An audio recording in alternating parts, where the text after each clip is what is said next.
Thank you, co-host. Thank you so much for the music.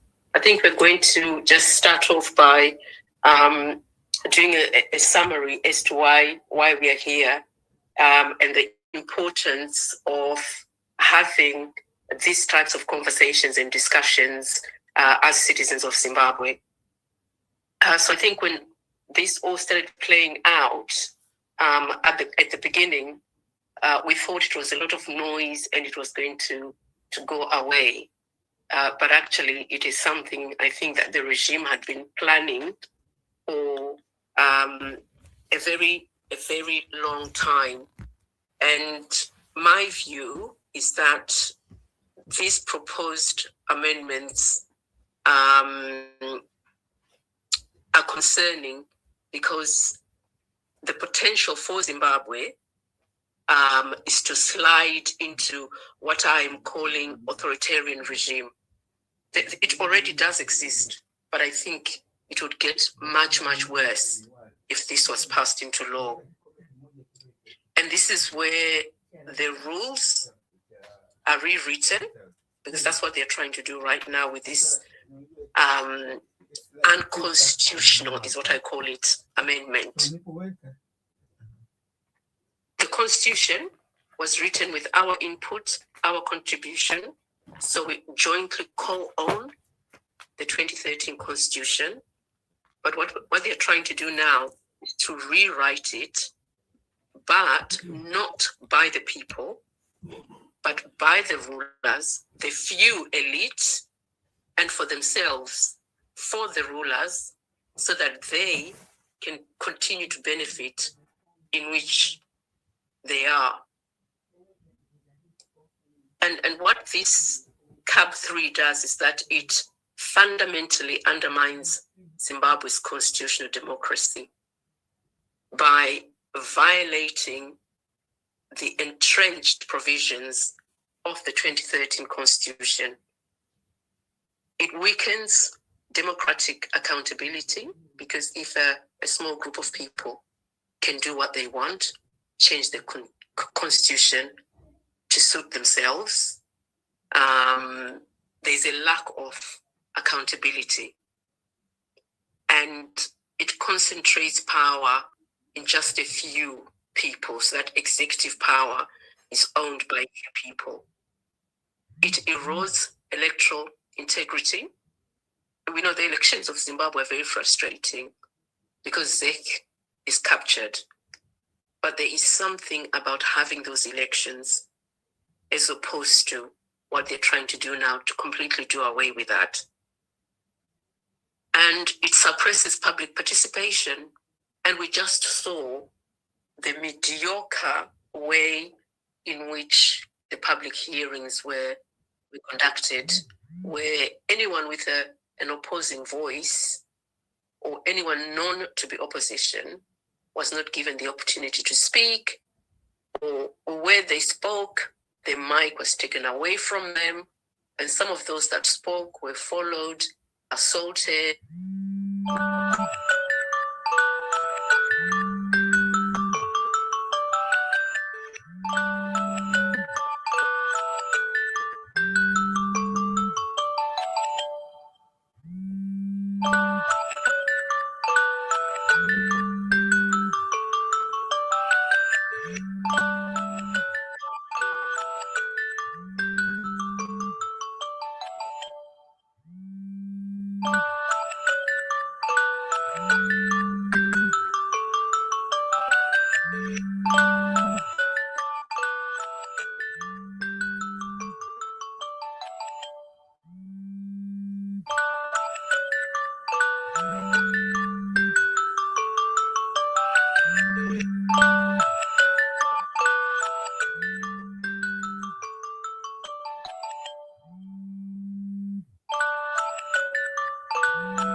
When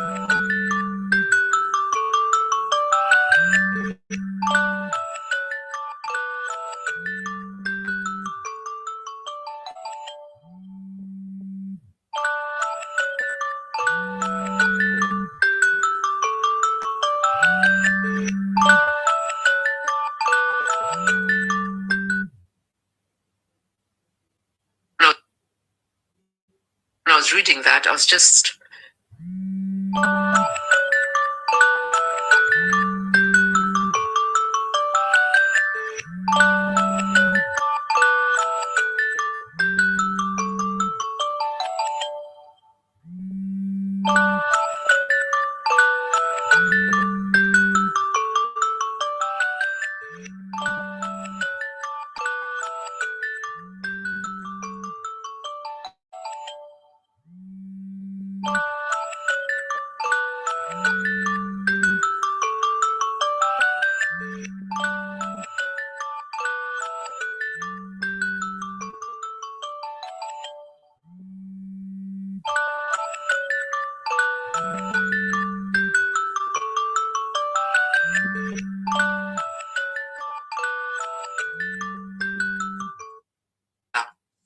as one. And so I'm just going to pause there for a minute, co-host, and just give an opportunity for people to come up and to say something or to send us a message asking questions.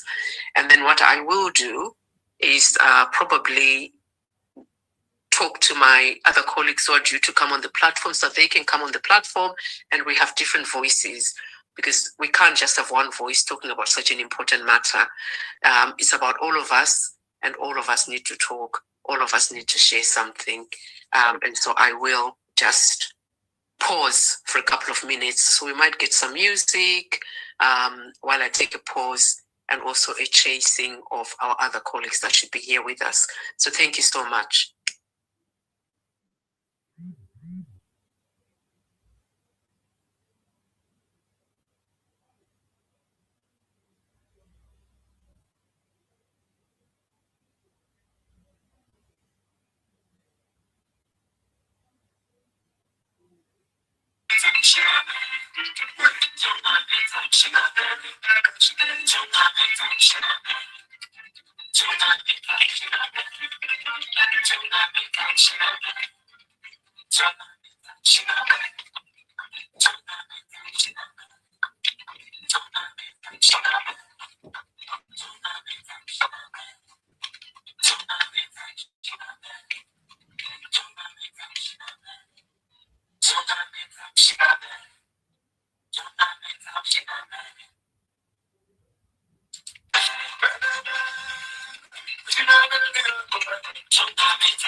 Good evening, Dr. Rangam, and welcome to the platform. Please feel free to go ahead. Hello, my sister at Change Radio, Sister Patricia, Citizen Hande, and everybody on the platform. I hope everybody is doing great today. I know it's Sister Netrukuchando Pisa, so we're very excited. Well, I wanted to encourage everybody to take Sister Patricia's lead and share the link with everyone, everywhere. Wherever you know there's a Zimbabwean, send them the link so that we can talk about this very important issue. It's an issue that affects all of us, and a lot of us in the diaspora, we can't be in those hearings where, of course, we wouldn't even have been given an opportunity to talk.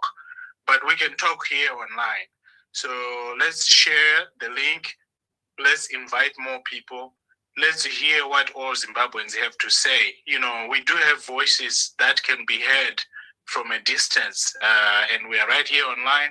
And this is our opportunity to talk. So I am encouraging more people to come on board to hear the different views they have, and to invite more people so that we can share this. We can talk about it.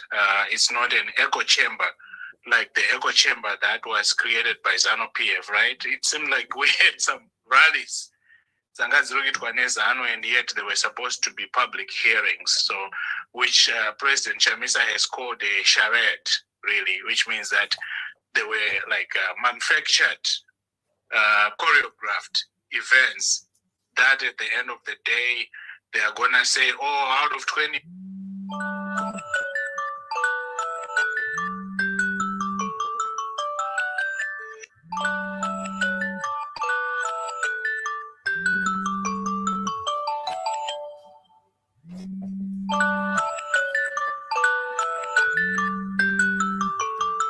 Zimbabwean, and because I also talk a lot. But thank you. Thank you for having this important conversation. I'm also looking forward to Kuma parliamentarians because now the center of activity is going to be Parliament. Everything that we have been doing right now is going to end up in Parliament or is headed to Parliament. So I'm looking forward to hear from parliamentarians what they have to say, what they are seeing, how they are feeling about it. A lot of them, we know they're not interested in having this conversation because it's not in their interest, right? You know, a lot of them are $200,000 and so forth, and you know, they would rather just not talk about it. You know, you don't say much. Just get the car, get the stand, get the whatever, and don't talk. So we don't expect a lot of parliamentarians to show up and talk to the citizens about what they think, where their mind is, and why they think they have a right, or some of them think they have a right, or ZANU-PF MPs have a right to just keep themselves in office. For an extra 2 years, nobody voted for that, but they want to vote for themselves and vote for the president. Anyway, do not tell this a citizen hand maswera say.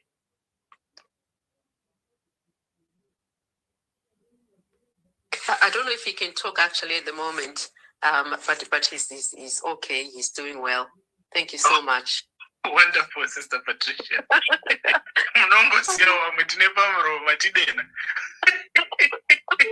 Oh dear. Oh God. We have a talking problem. Yeah. No, we don't need people to talk. We need more people to pick up the mic and to come up and share their views. And we did say, you know, views for or against, because we want to hear those views from every Zimbabwean, because this is not about one individual. I think this is a time, if there's ever been a time, I think this is the time where every Zimbabwean that is vested in Zimbabwe, that wants to see change in Zimbabwe, is to raise their voice. If they're not on the ground in Zimbabwe, they can raise their voice on these platforms and talk about what they feel, how they feel it impacts them.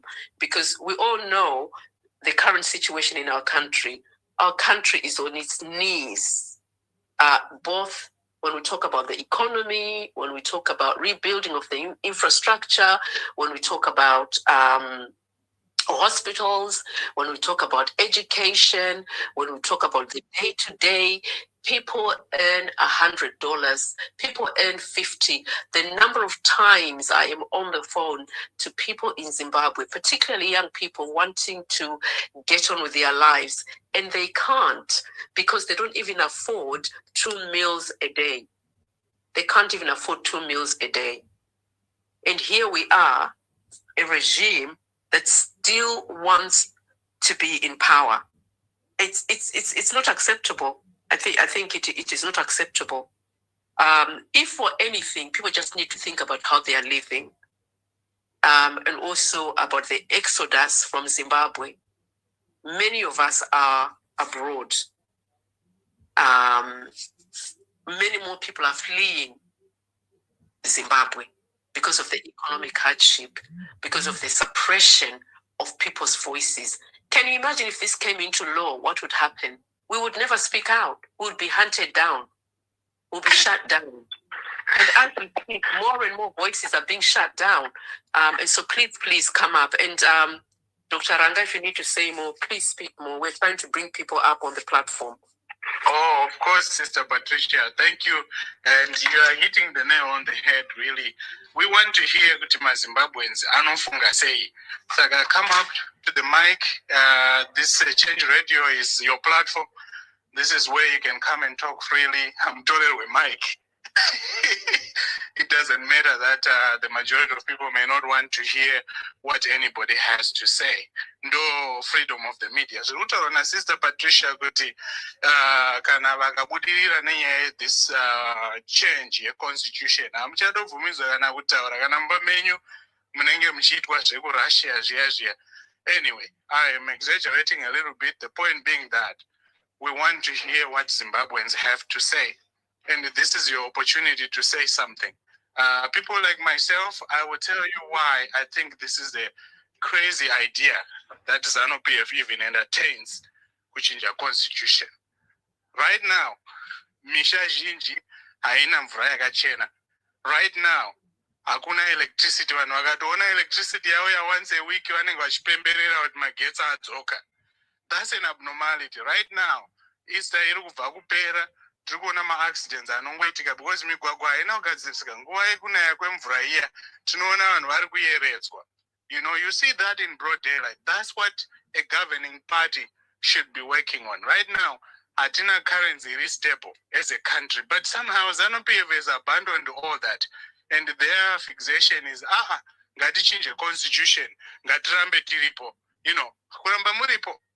In a normal country, you should be resigning. So that's why people like myself are like, these people, you know, if your priority is Murambe in power, and yet you are failing so badly. But there are some Zimbabweans who think differently about it, and we want to hear from them. So when Magaida saying, I actually think referendum, I think ZANU-PF, if it respects the people, it should withdraw that bill. This is not like zvakagadzirwa naMwari kuti hatovana kunge tine this has to go through. No. It's a man-made problem. Tomorrow, Speaker of Parliament Mudenda can stop this. Why are they in a rush? And I think I know why they are in a rush. Vakarakashwa na President Chamisa mna 2018, they managed to find a way to stay. Vakarakashwa 2023, they managed to find a way to stay. But my rigging mechanism maya manje hajasiri kushanda. So they have run out of options. That is why they are so desperate. And kuti varambe vachita zvavanga vachita zviya zvoti mari dzinenge dzichibiwa, vanhu vachitengerwa mazikumota and staff nemari dzema taxpayers emuZimbabwe. It would dry up if they leave power. So it's about all of them. When ZANU-PF, I know they are making this about President Ngua 2 more years, and because Arita Basarakanaka. I don't know any of us here who thinks that they have been doing well.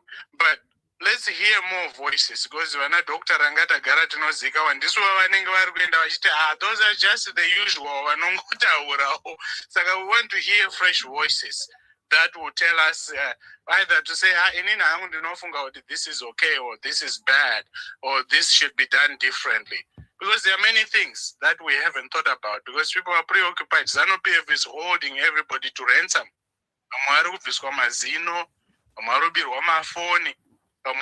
Silence just because ZANU-PF in this program. They even threatened their principal. I saw that Paul Mangwana you know, he is gonna face the music. I don't know what that music is. And that's a shame, right?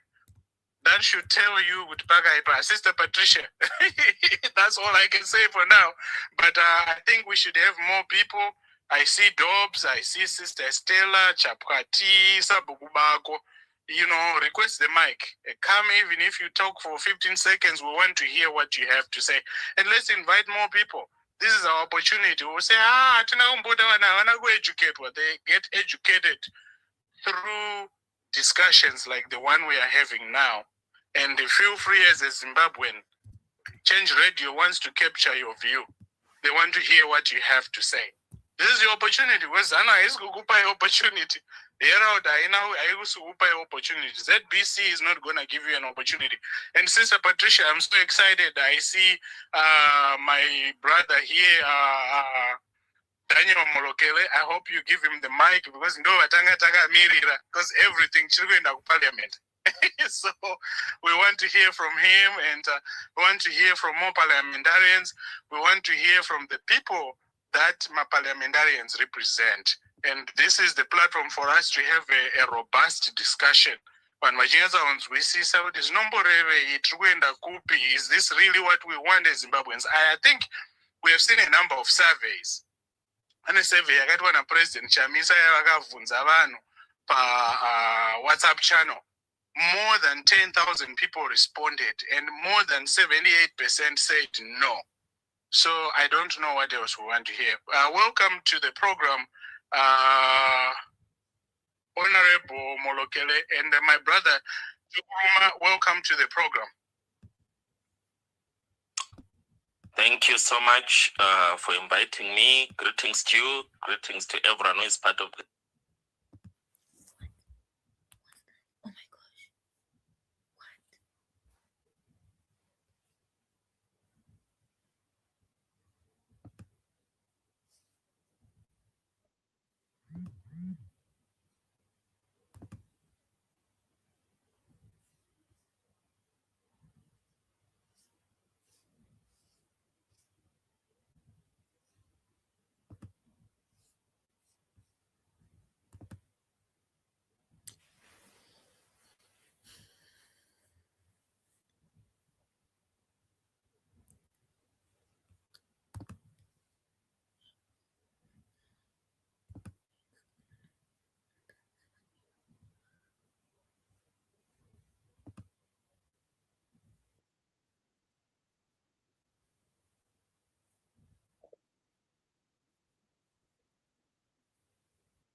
problem is that because the national constitution is involved, it then becomes a public issue, it becomes a national issue. So, which is what we call collateral damage. Also to emphasize that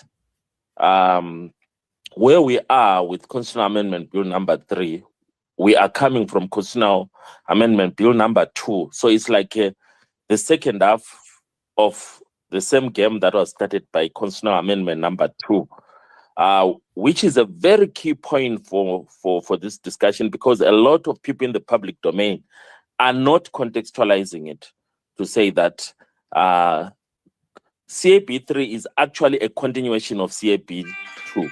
And since I was in the 9th Parliament, I'm able to confirm beyond reasonable doubt that this is a follow-up process of the original process that was started by Constitutional Amendment Bill number 2. Just to help the listeners or participants in this space, one of the key proposals in Constitutional Amendment Bill number 2, some of you forget that was the time when we had the other set of recalls that were led by Honorable Thokozani Koop and Honorable Douglas Monzora. And a lot of our MDC Alliance MPs were replaced by highly compromised MPs. But the intention was to manage the ZANU-PF succession process. And to the extent that the bill managed to go through, we need to contextualize this second one in that process. So one of the key highlights of Constitutional Amendment Bill number 2 was the removal of the running mate clause. The running mate clause is one of the key highlights in the 2013 Constitution, and credit is given to people like the late Professor Alex Magaisa, who managed to push for it. Before we had the 2013 Constitution, it was set up in such a way that if something happened to the president, we needed to have elections. Before that, we would have a 90-day period where the speaker, the honorable speaker, will be the sort of acting president of the country, pending those elections. And then the running mate clause then created a new setup in terms of succession politics, where it was following the model of the United States of America, to say that even if the president dies, there is no need for an election. The vice president can continue and complete the term of the president before we can have elections. And so in the aftermath of the 2017 coup, everyone noticed that we didn't have an election in the country and there was no clamor for an election in the country. Why? Because the running mate clause was used in that particular circumstance. Even though it was used illegally, everyone knows that 2 weeks before the coup happened, Vice President Emmerson Mnangagwa had been fired. So there was only one vice president left, Phelekezela Mpogo.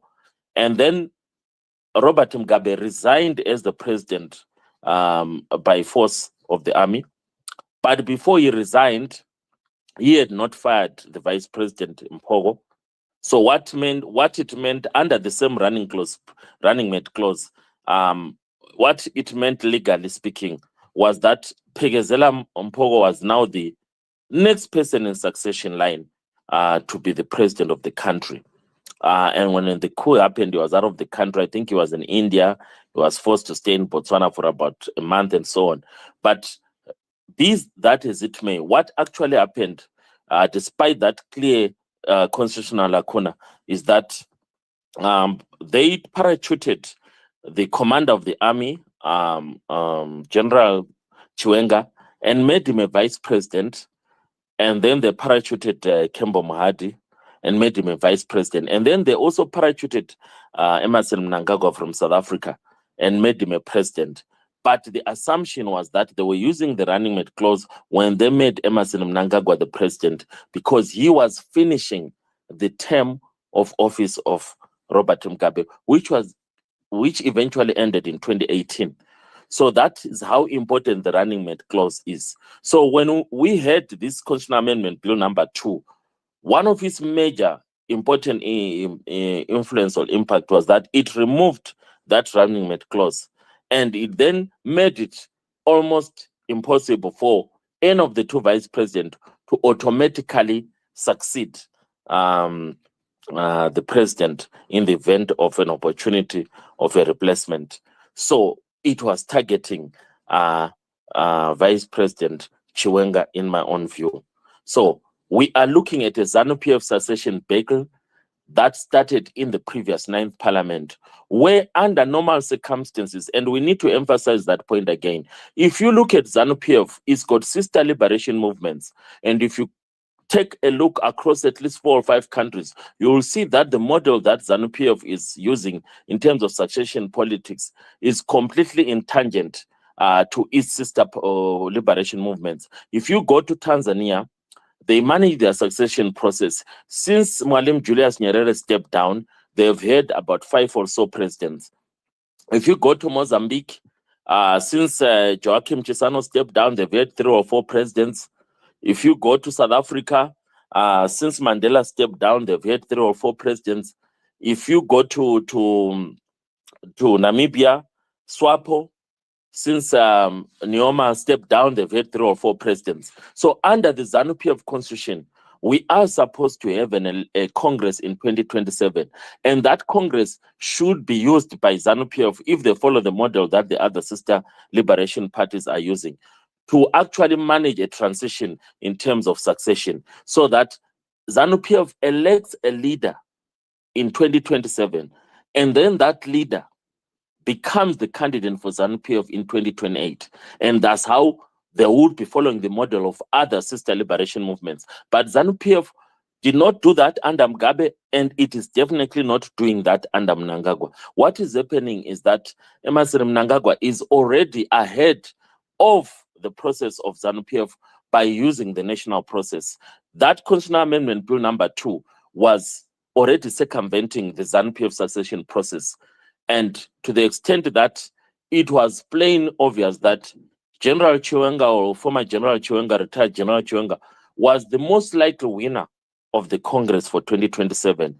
And then that would have placed him in pole position to be the candidate for ZANU-PF in 2028, and then ultimately to be the next leader of the country.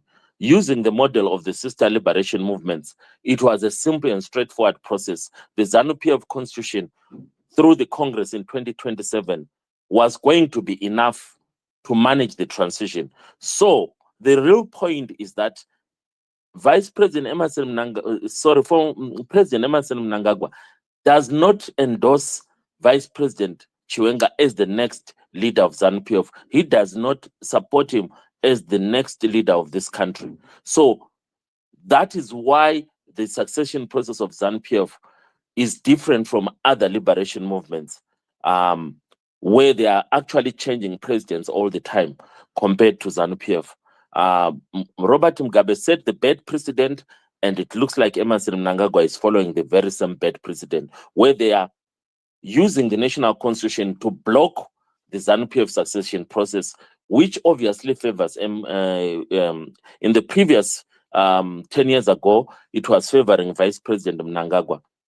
And they tried to block him through that G4 faction that they had against the Lacoste faction that he eventually had supporting Mnangagwa. So now, 10 years later, we have come full cycle. When the ZANU-PF succession process enables one of the vice presidents to take over leadership, and in this particular instance, 2027 was for Chikwinya, Emmerson Mnangagwa started in the 9th Parliament to throw spanners to block the process of getting Chikwinya into the driving seat. So this constitutional amendment bill is a continuation of that process of frustrating Chikwinya out of the presidency. And in particular, it is going to extend the life of the office of the president by another 2 years, and extend the life of all local governments and also the Parliament of Zimbabwe. All parliamentarians are going to benefit from this bill because they are the ones who are supposed to vote. And when they vote in administrative law or in procedural law, they have what we call a conflict of interest. So you cannot expect Honorable Molokele, who has voted in 2023 with a clear 5-year term of office, and then towards the end of that term of office, you come back to Honorable Molokele and say, Honorable Molokele, you have an opportunity to vote to achieve a 2/3 majority so that you get another 2 years. And elections are postponed up to 2030. Obviously, it's a very, very compromising position, and the average parliamentarian will find it too hard to resist.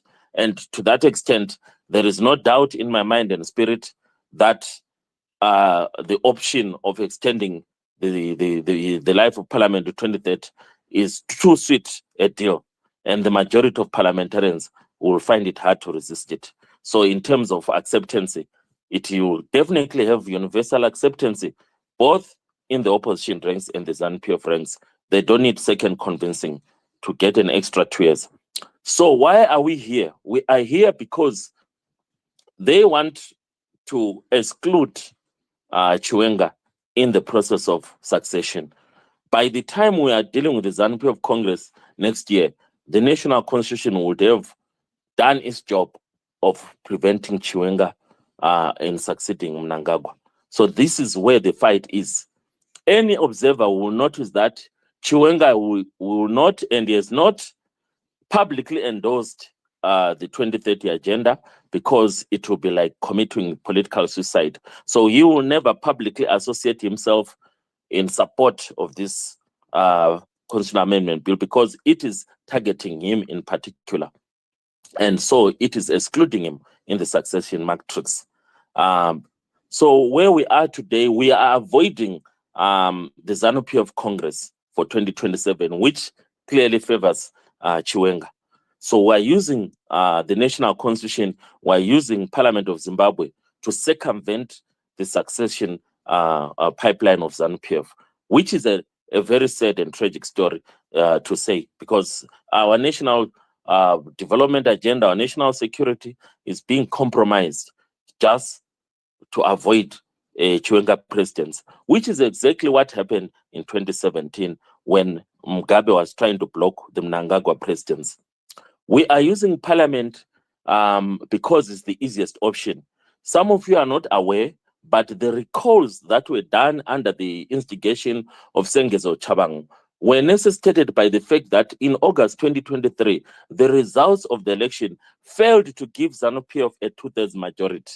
And that then affected the process of coming up with Constitutional Amendment Bill number 3. So Sengezo is a Trojan horse that Emmerson Mnangagwa used to reduce that problem of 2/3 majority, to create the 2/3 majority that ZANU-PF now enjoys.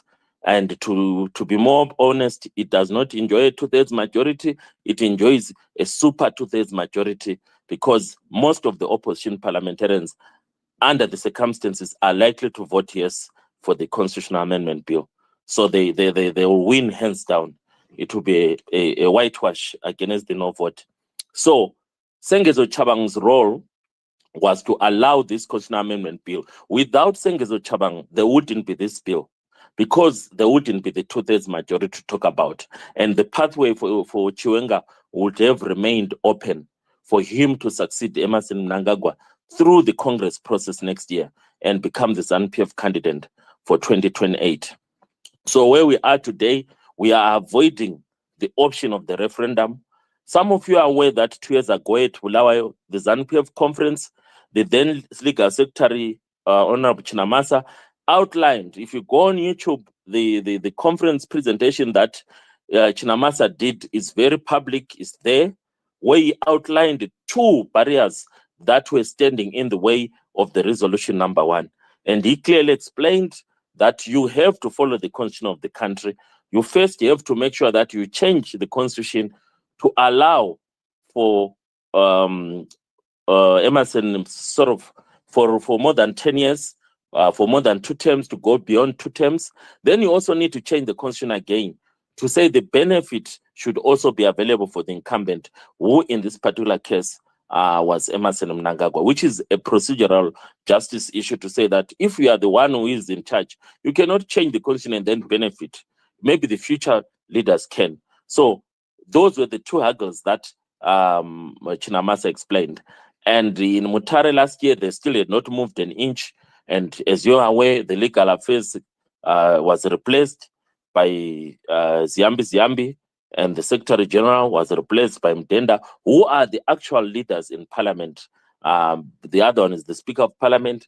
The other one is the Head of Government Business. So we had an alignment where both at ZANU-PF level and parliamentary level, the same 2 key people took over. And that's why we are now where we are. And we are not going to go for the referendum or the 2 referendums that Chinamasa had spoken about, because they are too risky. Everyone knows that within ZANU-PF, there will be people supporting Chikwinya. There will be people against this process. So the option of the referendum is not the favored option. It is the option of parliament that is the favored option. So we had last month public hearings, which it is now in the public domain, that ZANU-PF took time to invest, to choreograph everything, to train people. Most of the people who came for the public hearings were bused, trucked. They were organized public participants, and they attended workshops where they were trained what to speak. And those people were seen, even in the meetings, to be saying no, were deliberately excluded from the process. So they used the public hearings as a fake referendum process, because public hearings, by their very nature, are not a popularity contest. But the way these public hearings were conducted, they were used as a popularity contest to emphasize the point that the majority of Zimbabweans are saying yes to the 2030 agenda, which is obviously a political lie. But without a referendum, that is the most available option, where you reduce it into a popularity contest. In a public hearing, it's about diversity of views and opinions. It's not about majority views or minority views. It's about anyone who is a citizen being given a chance to share their view. This was not the process that happened. This one was about popularity contest, to say that the majority of people are saying yes. and the minority of people are saying no. And that is the alternative or the inferior replacement of a referendum. It was actually a validation process. So where we are now, we are still within the 90-day period. Some of you are not aware, a constitutional amendment bill needs 90 days public consultation. So it was gazetted on the 15th of February, and is it 16th of February? And we're expecting the 90 days to lapse around the 15th of May. And around the 18th of May, the leader of government business, who doubles up as this legal affairs secretary for ZANU-PF, Honorable Ziyambi Ziyambi, is going to come to Parliament for the second reading of the bill and allow for debate. And from there, we'll go to the third reading and so on. And then we'll also do the clause by clause process. And then we will have the voting on the bill, which any political analyst will tell you that is a guaranteed victory for the yes vote, for those who support the bill. And then it will be passed on to the Senate, where it will also go through a similar process. And then it will then be taken to the president for assent. Once the president signs it, it will become law. So this is the process where we are. But as citizens, we are not supposed to endorse this process because it circumvents the public validation, which under the constitution of this country is a referendum. So our debate should not be whether we should have a referendum or not. Our debate should be, should we make sure that there is a free and fair referendum? And they are supposed to have at least 2 referendums. One, to allow for more than 5 years a term, and 2, to allow the incumbent to benefit from the process.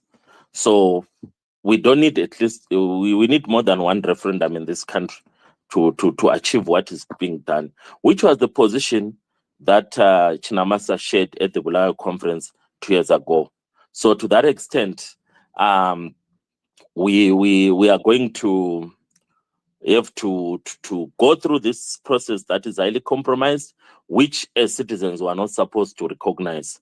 So the alternative is a referendum, and many other people have said it, but to get to the point where you have to have a referendum at this moment in time is almost impossible, because it will need a lot of pressure, and the pressure might have to come through street protests that are very sustained, and that will then allow for reconsideration to say, let's do the referendum. Also, the court process might be used, but the chances are very likely that a court will rule in favor of forcing for a referendum to be done. It can be possible, nothing is impossible, but the chances are very low that the court will rule in favor of a referendum.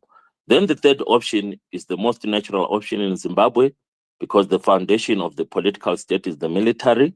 So in 2017, the military stepped in and we had a transition that was military assisted, which is another opportunity as you speak right now, 10 years later. The army, if it endorses 2030, then it has high chances of sustaining itself in success. But if the army is not endorsing it, then we go back to November 2017, where despite Parliament voting for the bill, the army will still have the final say and will have a military-assisted transition. So, Patricia, because of time, I've given a long history and the context to help the participants to have a context to understand that this is a ZANU-PF process of managing transition. And maybe someone might ask, what do you expect will happen in 2030? It's too early to predict, but my honest view is that in 2030, we'll have a new leader, and my best bet is one of the sons of ED will become our new president. I already have an idea which son it is, who could be our new president in 2030. So we'll have, as I speak to you tonight, we have news from Cameroon that the constitution has been changed, and now Cameroon will now have a vice president, and guess who is the new vice president of Cameroon? Is the son of the president, President Biya. So there's a succession matrix that is similar to the one that is most likely to happen in Zimbabwe. And others are saying, does Idi have a son who is able to take over and run this country? I remind them that in DRC, Laurent Kabila was assassinated, and Joseph Kabila, who was about 27 years old, if not 29 years old, was not a politician, was not involved in anything of government, woke up and became president of DRC just because he was the son of Laurent Kabila. And he became the second longest president, serving president in the history of the DRC after Mobutu Sese Seko. I think he served for more than 15 years.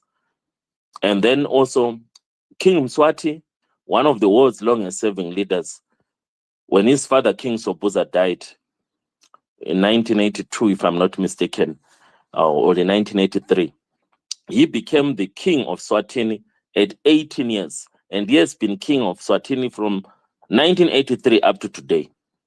So it's possible for one of Idi's sons to become the next president of Zimbabwe.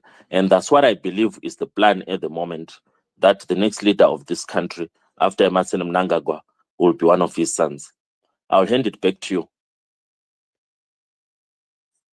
Thank you so much for that. Very enlightening and actually very educational, especially for us who are not quite close to the perspectives that you've just given us and shared about CAB2, which I'd actually all forgotten about. And you know, everything that you have said makes so much sense. And I think this afternoon I was talking to a friend, and we were talking about Mnangagwa bringing his son on as president. And we're having a bit of a joke about, you know, we are becoming North Korea in the making because of some of the decisions that they are making, and also the fight against Chikwinya coming in. And my question to you before I open up the platform to everybody else, please request the mic. We want more speakers to come up. Mr. Settlement Chikwinya is here. We are failing to bring him up on the platform. Please request the mic again, and we'll try and bring as many people as possible on the platform. So if Chikwinya is aware, which he must be, that this is the plan of Mnangagwa, why is he keeping quiet, and why is he going to allow this to go ahead? Does he not have any power at all to stop this? Thank you. Patricia, we're back to 2016, 2017, where Emmerson Mnangagwa was aware that there was a master plan to stop him from becoming the next leader of the country. So he had to come up with a plan. Some of you have forgotten that the determination to stop Idi was so much that star rallies were held, Munwese Kunamai and so on, and people, there was a master plan for people to eat ice cream until one day, I think it was in Gwanda, where Emmerson was forced to eat poison ice cream and he almost died and was airlifted out of the country for treatment. I think he was airlifted to South Africa. So there were many other attempts on his life that he talked about at his office and so on. So we have come full cycle now with General Chikwinya. There are allegations that even when he almost died in South Africa, he was airlifted to China for a year, getting treatment. He had been systematically poisoned. Allegations against his former wife being complicity in eliminating him. So I'm sure if Chikwinya writes a book about his life, he will tell us more. But we know that in White City in 2018, there was a public bombing where a hand grenade was thrown at the president. And that on its own is an indicator that the succession battle started long ago. It did not start with these amendments to the constitution. It started before the elections of 2018. Why would someone throw a hand grenade towards the VIP stand? And up to today, there's never been any criminal charges against anyone. Some people died, some people got injured. It's never a big issue in this country up to today that someone threw a hand grenade at White City Stadium. That's part of the tip of the iceberg to show that the succession battle started long ago. And if a proper research is done, we will be very fascinated by how many attempts to the life of Mnangagwa have been done, or how many attempts to the life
this culture of easy money and corruption culture, and we have not seen Chikwinya in any public forum supporting 2030. So there is clearly a process with Chikwinya in terms of fighting back, but like another trained soldier, you have to take cover and snipe and attack from a position of cover.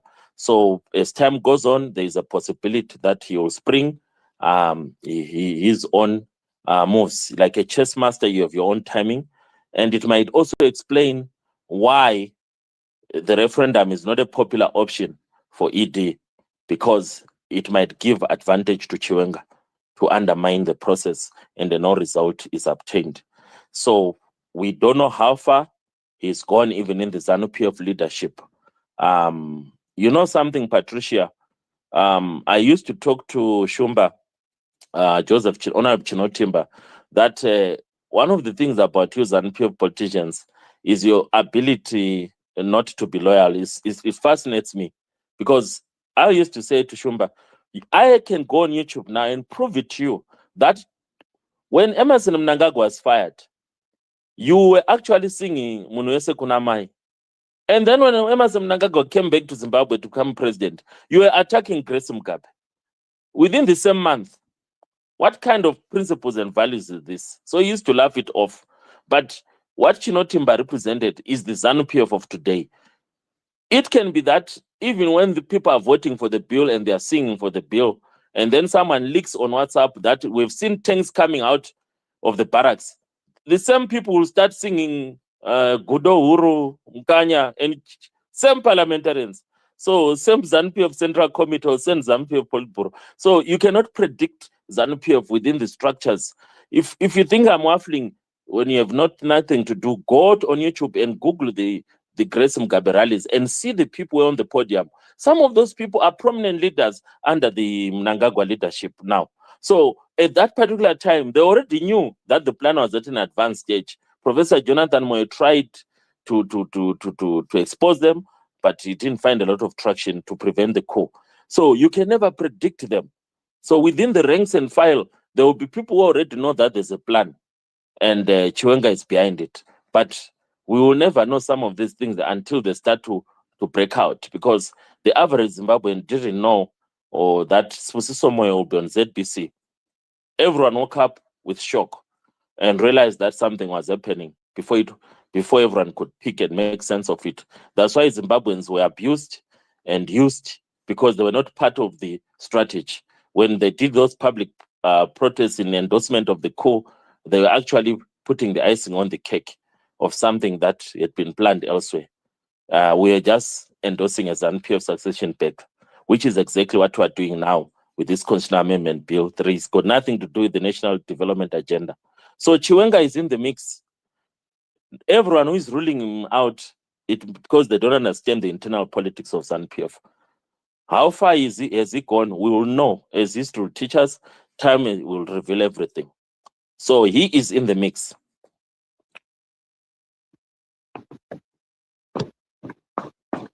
Yeah, thank you, Honorable. Can I ask you a question? Yes. Oh, of course. Thank you so much for that background and insight. And I'm glad that you are here today. Mwerepa platform, let's invite more Zimbabweans to come so that we can discuss this. My question is, as a Zimbabwean right now, I kind of, hearing everything, I am glad that I have a better understanding of what's internally going on within ZANU-PF. What makes me kind of discouraged is the fact that I don't hear anything here to say what is the role of the Zimbabwean citizen. That's my observation. Number two, I hope that Zimbabweans can count on at least a few MPs, assuming that this makes it to the floor. ZANU-PF doesn't have to do this. So, Honorable, is it fair to say that you vote no if this bill shows up? Yeah, I think for the last 2 years, if you go to my social media platforms, I've been very consistent on this thing since Sengezo broke out, because we called it out in 2023 that this is part of the ongoing succession battle in ZANU-PF. So if you go to my Twitter page, Facebook page, Instagram page from 2023 to today, you will see a consistent public position that I've taken. And even if I'm half asleep, when you wake me up, I'll just say no to the 2030 agenda.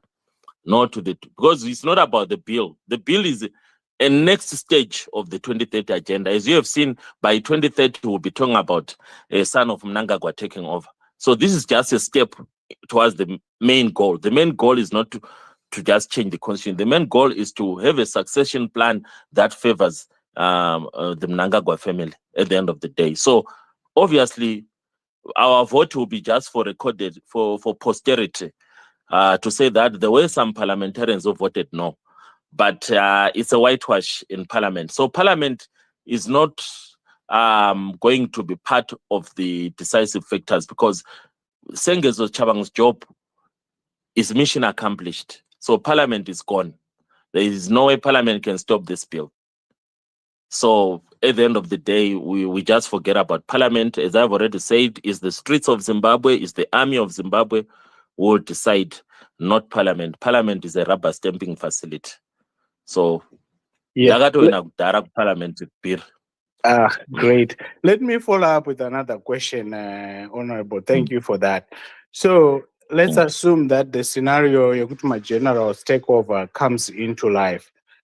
Citizens have been very worried. You know, when we do my polls, we change radio, it seems like they are consistently wanting to hear from my generals, but they are also saying, you know, 2017, we supported them, and then they went with ZANU-PF. What are the chances that the generals this time around, if this were to happen, they would really be with the people?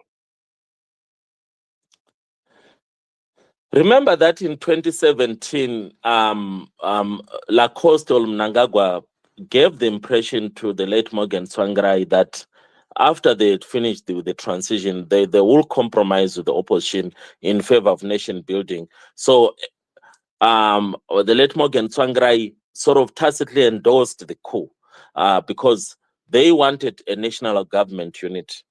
So when the time came now to say, how do we go to that stage of national government unit, I think it's Honorable Chinamasa who came out and say, why is opposition trying to get involved in an internal succession process of ZANU-PF?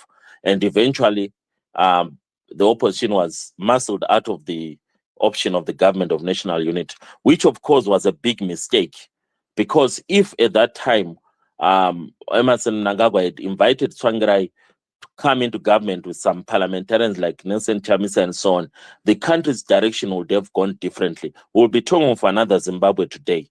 So this is the other option that is on the table, that if there is a repetition of the military-assisted transition, then the new leader, assuming is General Chikwinya, he will need to learn from Emmerson Mnangagwa and say, the government that will form will invite President Nelson Chamisa to come and negotiate with us, so that we form a government where there are deputy ministers and ministers coming from the opposition under Nelson Chamisa. Then we are then moving the country forward in terms of development, in terms of unity.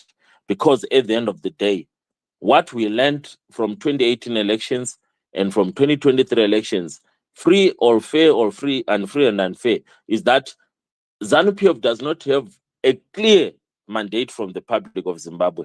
So they need the opposition to work with them to build the nation, to move the country forward. So that is the other option that is available, to say that the one who will come through the army can actually say, I want to set up a national government, and I will even go to other technocratic people. For example, go to the one at Google is what Manyika, I think it's James Manyika. You are the new minister of ICT, or go to Chamisa and so on, to other technocrats, Zimbabweans who are skilled everywhere in the world, and say, this is how we want to move the country forward. Then obviously this will find resonance with the public of Zimbabwe. At the end of the day, that's what Zimbabweans need. Zimbabweans do not need a continual bickering among political parties. Zimbabweans need politicians who build a country, not politicians who are continually fighting. That's why you will see that in 1979 with Lancaster House Conference, and it moved the country forward. In 1987 with the Unity Accord, it moved the country forward. In 2009 with the Global Political Agreement, it moved the country forward. So there is always an opportunity for all political actors to unite and move the country forward, because ZANU-PF alone cannot move the country forward. And for the opposition to take over with the current electoral system of this country is not possible. So we are having this continual situation of continual crisis. And as a country, we are regressing. Some of you are not aware, I've spent the last 3-4 days of my life in Zambia, and I'm able to say as a Zimbabwean, in the last 40 years, Zambia has done better than Zimbabwe in terms of moving forward as a country. Their political system is superior to the one in Zimbabwe, because Zimbabwe was way ahead of Zambia all along. But because we're always fighting, we're always in perpetual crisis mode, Zambia has done better than us. But it goes back to how our election system works. Some of you are not even aware that the Parliament of Zambia is being dissolved next month, and in August, they will be having elections. There is no news coming from Zambia. Everything is quiet. I was in Lusaka these past 2 days. There is no sign of election mode. And elections are 3 months away. It's another country. In Zimbabwe, we're always in election mode every time. So we're losing focus as a country. We're always fighting instead of building. So we need a political system, an electoral system that allows us to focus on development. So far, we've failed as a country. Yeah, thank you, Honorable. I will ask one last question. I know there are a number of speakers here, and we'll give them the floor. So, I think you touched on it when you talked about Zambia. So Zimbabweans will say, okay, why does this concern us? Who rules the country or who runs the country? There are two scenarios. ZANU-PF continues, whether through generals or whether through Mnangagwa, or a system where you have a citizen-centered government. Why should Zimbabweans worry, other than just who is at the top, in terms of how we are functioning as a country? ZANU-PF has argued that my elections, are not Westirangua, they are toxic, they are whatever, as one of the arguments they have used to say we need to extend the life of parliament, the life of the president. So there's a little bit of everything there. So I wanted you to talk a little bit more about a scenario where ZANU-PF continues in power versus, well, miraculously somehow citizen-centered government takes over. What is the difference? Why should Zimbabweans care about who is running the country and how long? An average Zimbabwean must care, because more than half of adult Zimbabweans right now do not live in Zimbabwe. They are forced migrants. Yesterday, I was in Lusaka and I was being shown a particular suburb of Lusaka where they said, your people are here.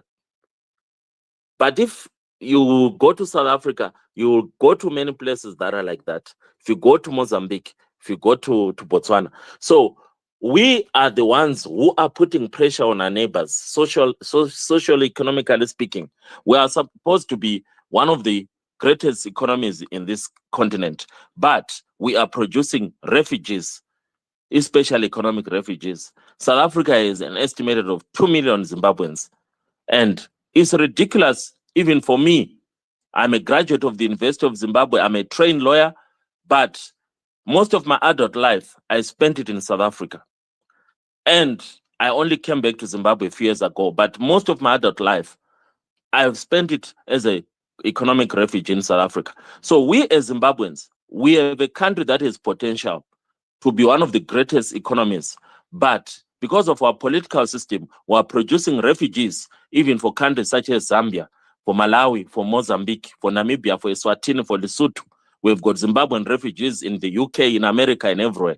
So we are supposed to be leaders, not producing burdens for other countries. So our political system needs to be citizen-centered, and we as citizens of Zimbabwe, we must be concerned, because we are being forced to leave our country, our beautiful country, which God has blessed with platinum, diamonds, coal, gold, everything. Zimbabwe is not poor. it has a problem of a political system that allows for poor political leadership, and it destroys everything else. So as a citizen, you must be concerned that your name as a Zimbabwean is being dragged through the mud through this kind of political system that we have. We need to take control of the political system as citizens. That's why I said one of the biggest options on the table is the street. We need citizens of Zimbabweans to protest in line with Section 59 of the National Constitution, which guarantees the right to protest. We need citizens of Zimbabweans to be arrested. We need citizens of Zimbabweans to show the rest of the world that they are saying enough is enough and they need to take charge of their future. And it's an option that is available. Apart from the one from the barracks, there is one from the streets, which has not yet been exercised in my view. It's available in other countries, they've used it, so we can also consider it as Zimbabweans. We must be willing to get arrested and detained. We must be willing to face the brutality of the system and take control of this country's future. Thank you so much, Honorable. I'm heading over to Sister Patricia. I see there's Mdara Gi and Praise Shokuruma. I'm sure they have questions. Nyamashisa, they have questions for you and also maybe short comments. Sister Patricia, I'll leave it to you how you want to manage this. It's also so you know, I'll be there, but I want to hear what other Zimbabweans are thinking. Thank you so much, and thank you so much for the response to the answers that we've had. I think I'm going to bring up Praise first, and then Nyamashisha, and then Udaraji. So Praise, if you have any questions, please feel free to ask MP Molokele, and then we can go to Nyamashisha and then Udaraji. Thank you so much.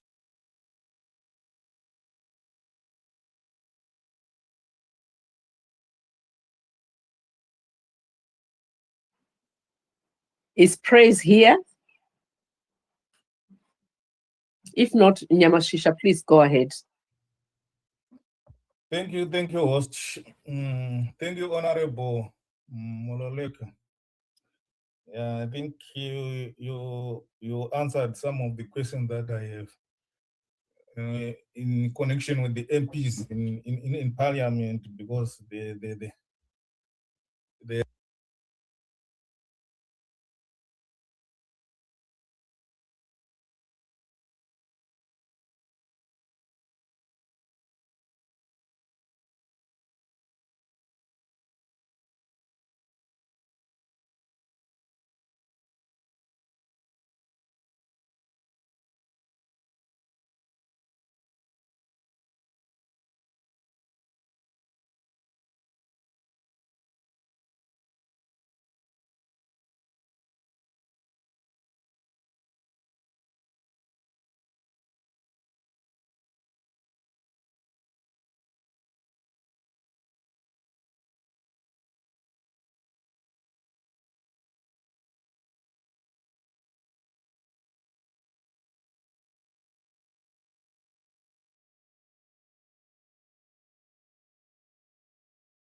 fight. It's not the courts, it's not the gun, but the citizens. People, the united massive organization, politicians, students, and we joined together. Takaramba takavhotera no. So yeah, mbunzo wangu kuna honorable urikuti, yes, I understand kuti you admit kuti parliament mutemo wakanzi waenda unogona kupasa, but ende mapo wopfungwa dzekuti citizens we should tinokwanisa kupinda mustreet or to demonstrate or to protest, but you as parliamentarians, besides kuvhotera mutemo, what other ways or means dzamuri kushandisa kuratidza kuti you are not happy? Because in other countries we see, even in South Africa, kana muchiitwa zvimwe zvinhu zvisingadi mamwe mapato, they protest, they use the other ways. Protest dzavanoona dziri pamutemo, dzimwe nguva you find them kuti vanombopfeka dressing code inongoratidza kuti vari kuti no kana kuti danger, kana kuti vari kupfeka black inongoratidza kuti this is the death of democracy. But you as the MPs vari kuti havadi this constitution, chii chamukurongo kuita chinozotiratidzawo isu vanhu vari on the ground kuti even our own MPs, they are not happy, they are not supporting this thing. I think that's my question one. Yeah, I hope unless if you joined the space later, because I've already addressed some of the issues you are raising. But let me just explain that there is no proper opposition in the country since Sengezo came back or came through. So you know, President Chamisa left Triple C. There is no proper Triple C anymore. So everything is in disarray. Parliamentarians from the opposition are coming from different directions. I consider myself as more of an independent MP because I do not belong to any political party anymore or any caucus. I'm just an individual person. And when I wanted to resign from Parliament, that was my argument to say that I don't, and I'd already seen that in the 9th Parliament, but at least in the 9th Parliament, we eventually formed the Triple C. So, but what is the advantage of having me in Parliament when I do not have a caucus system that defends the people of Zimbabwe? So it's the same with this constitutional amendment bill. The few MPs who will support the no will need to find each other as individuals because there is no political party to harness them. So we will need to look for each other and then agree on ways to debate or to show our maybe a press conference, a press statement, what. But at the end of the day, it's a collection of individuals. We don't have a political party that is going to stand firm against the bill. The so-called Triple C that is existing today is a fake one. It's a bastardized one. It's a compromised one. It's not the original one. So it does not have authority over me or anyone else.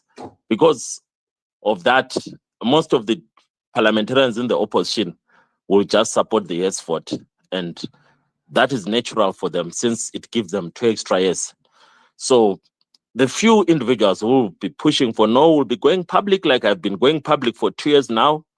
If you go to all my platforms, if you go to Wange, even now in Wange, people are asking, what do we do? I said, guys, your MP is very clear. This is a compromise process and I will not invest any resources on it. We are not going to stop it. It's unstoppable. Let's be honest with ourselves. Since 2023, when the 2/3 majority was taken away by Sengezo, the game was over. So it's a delayed match. So we'll find ways to express ourselves, but it will be more, like I said earlier on, for posterity, for history, that at least there were some few MPs who stood on value and principle to say no. And it also revives the debate about the presence of MPs in Parliament like me. What are you still doing there? What value are you adding? And it's a moral debate. Because others said, remain there because we as citizens, we need people who are credible like you to be outlets. And it took a convincing for one person to stop me from leaving Parliament. I've mentioned the person in other forums. But I still question the legitimacy of my presence in Parliament up to today. Because even when the public hearings came to Wange, I did not facilitate anything from the people of Wange. I just told them, I reject this bill. I'm not neutral. And I know it's got nothing to do with development of Wange. It's a ZANU-PF succession issue. And that was it. So then a ZANU-PF member of my constituents will say, so what is your value as an MP? Or even a non-ZANU-PF will say, what is your value? Because you seem to be like any other individual. Yes, I don't have that kind of value because I don't have a political party that has a caucus, that then caucuses around the bill. So the few individuals who think like me in the next few weeks, because the 90-day consultation period will end on the 15th of May, we'll find each other and we'll find ways to express our no vote, but not to stop the bill. That one is a lie. You can't stop the bill in Parliament. It's just to show that there were some MPs who tried to stop it, but it just crashed them out of the way. I hope I've answered you.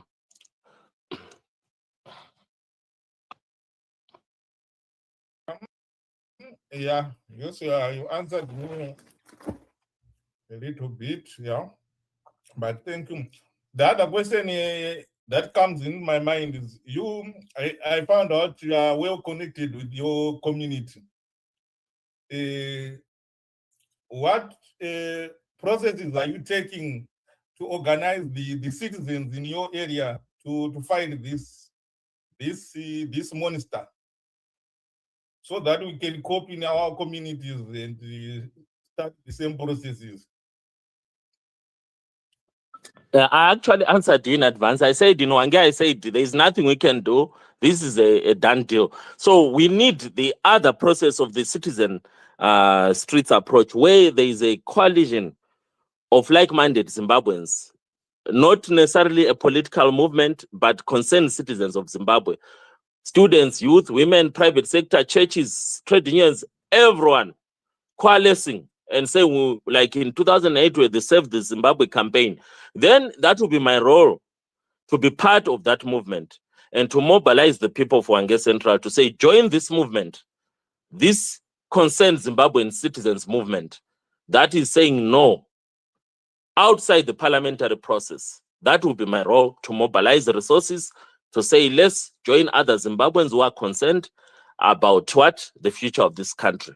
So we have to take the fight out of parliament. We have to take it to the broader public, to the streets. And that's how we can have hope for the future of the country. Parliament is useless. It's just a rubber stamping facility. So I've said it, those who joined the space earlier, where I said it earlier, that we are talking about 2016, 2017 here being repeated. So we're just having either the streets or the barracks having the final say. Only two options as far as I see, the streets or the barracks. One of these two will decide the end of this game. So we need to mobilize Zimbabweans as concerned citizens from different stakeholder backgrounds, without any political party or political affiliation. Concerned citizens of Zimbabwe. That's the structure we need to build, the movement we need to build. That it does not promote a political agenda, but a development agenda of this country, where concerned citizens of Zimbabweans are saying, no, enough is enough.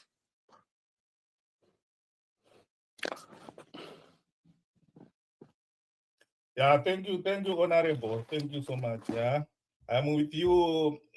But citizens, they are the ones who can be able to stop this thing, because I understand if in Mugabe I understand my citizens. This protest should be early 2000. Yakazouraiwa this guy kwa Gazaland, akazobiwa kunyaradzo nakasukwere. That time Mugabe akanga arowa pasi, chinhu chakangoita kuti Mugabe aramba ari pachigaro.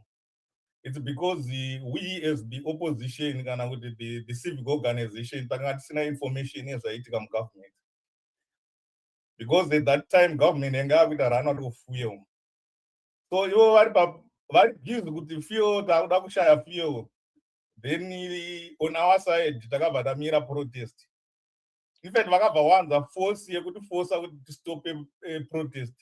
Then tobva stop, then they survive.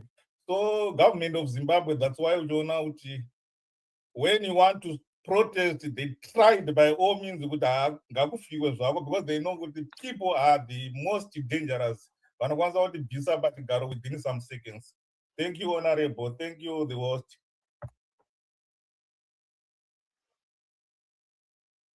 Thank you so much for that, and thank you for the responses that have been given.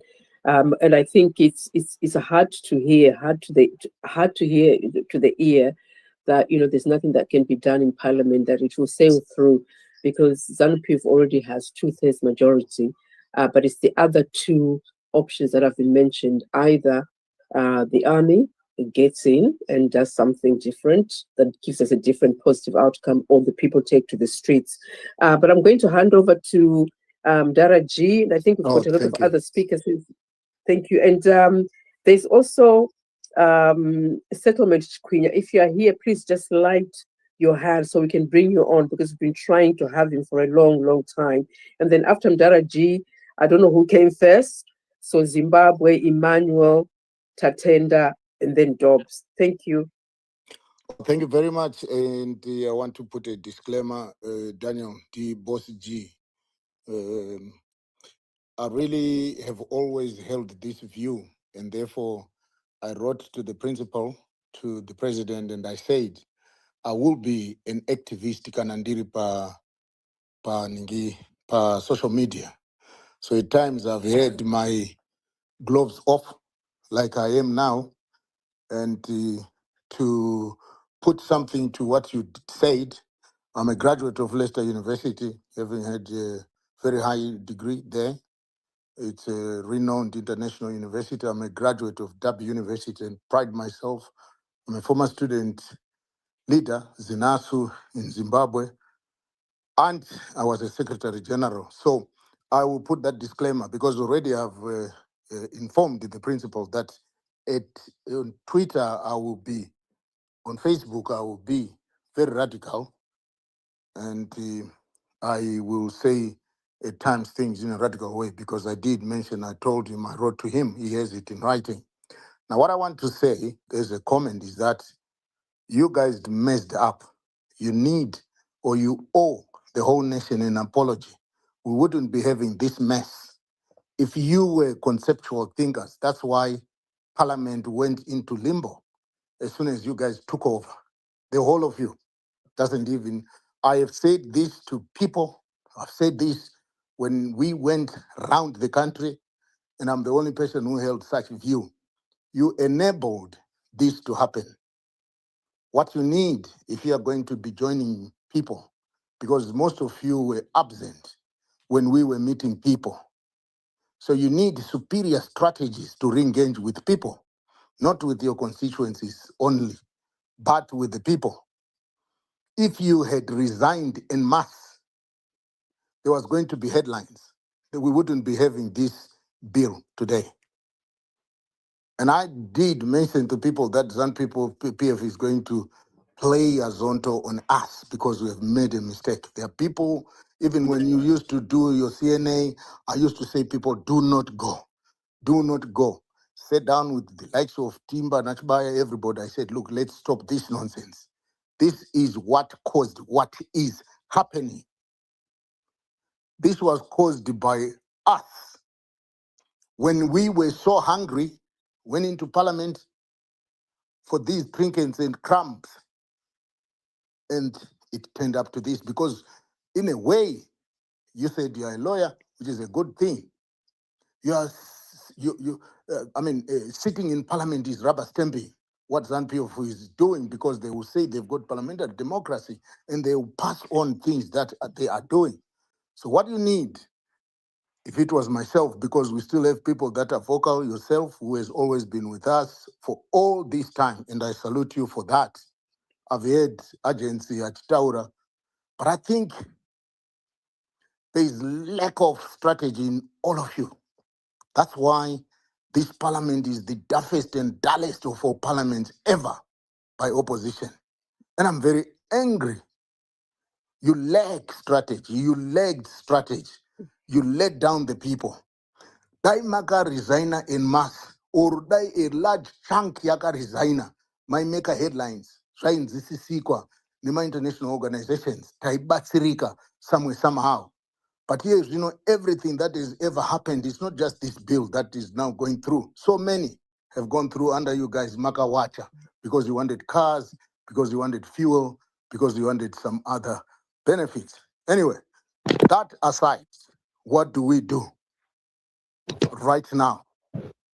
There is a lead, I've not seen us, lawyers as you are. There's so many lawyers. I know you, most of the MPs, I know you. In fact, I met everybody Kuweta. Everybody Kuweta are a lawyer. You know what? Ndakaburitswa meeting ndikazodzoswa kunzi taita mistake. Because I said, look, we cannot all be lawyers. We need to save the country economically and financially. I am that.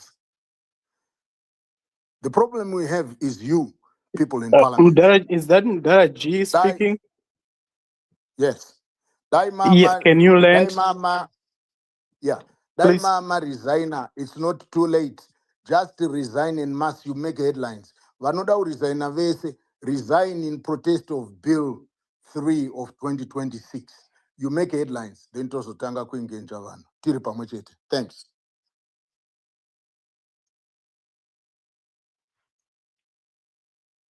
Hi, Patricia. I think Mdaraji was making his comments and also his views because Panyayana resigning and Maxi and whatever. I've been in other platforms where I've explained, and from what I learned is that it's actually a Twitter space on its own. But what happened in August, September, October 2023, even the option of resigning and whatever. And I can't go into that direction because it's a Twitter space on its own, and I don't want to sound myself like I'm defending myself, but I feel it's something that really needs to be unpacked. But those who've been in other spaces will tell you my story and where I stand about these issues. And also, I've also explained even today that I'm still questioning the value. But if you go to Wange today within the citizenship, I even in January I did a consultation process, and the message I got was, for now, stay put. So at the end of the day, I'm unlike other people in Wange. I've got options. I'm a PhD candidate. I can. My family is not even in Zimbabwe. My daughter is not even in Zimbabwe. They're in another country. I've got my own properties in another country, so I've got options. I can do something with my life. So that is the fight that I'm having with my colleagues in Wange, because I was born and raised in Wange, and they're saying, MP, you have always been with us on the ground. We want you to remain with us on the ground. And if you go to Wange today and talk about me, the average voter will tell you that we are happy to have our MP. So it's a big debate on its own. And it also confuses me because I'm more worried about democracy and values, but there are other underlying factors that force me not to make personal choices. And I also question the fact that most of my adult life, I spent it in South Africa. And when I was asked to come back to Zimbabwe, I was already a person of means.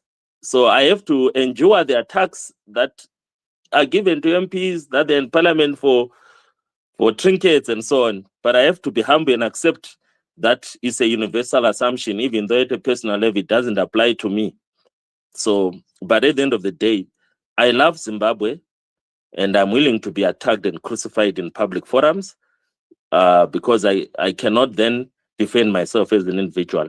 But Patricia, let's just take the debate beyond what happened in 2023 and 2024. Let's focus it on the topic of today, which is, what are the available options for the citizens of Zimbabwe?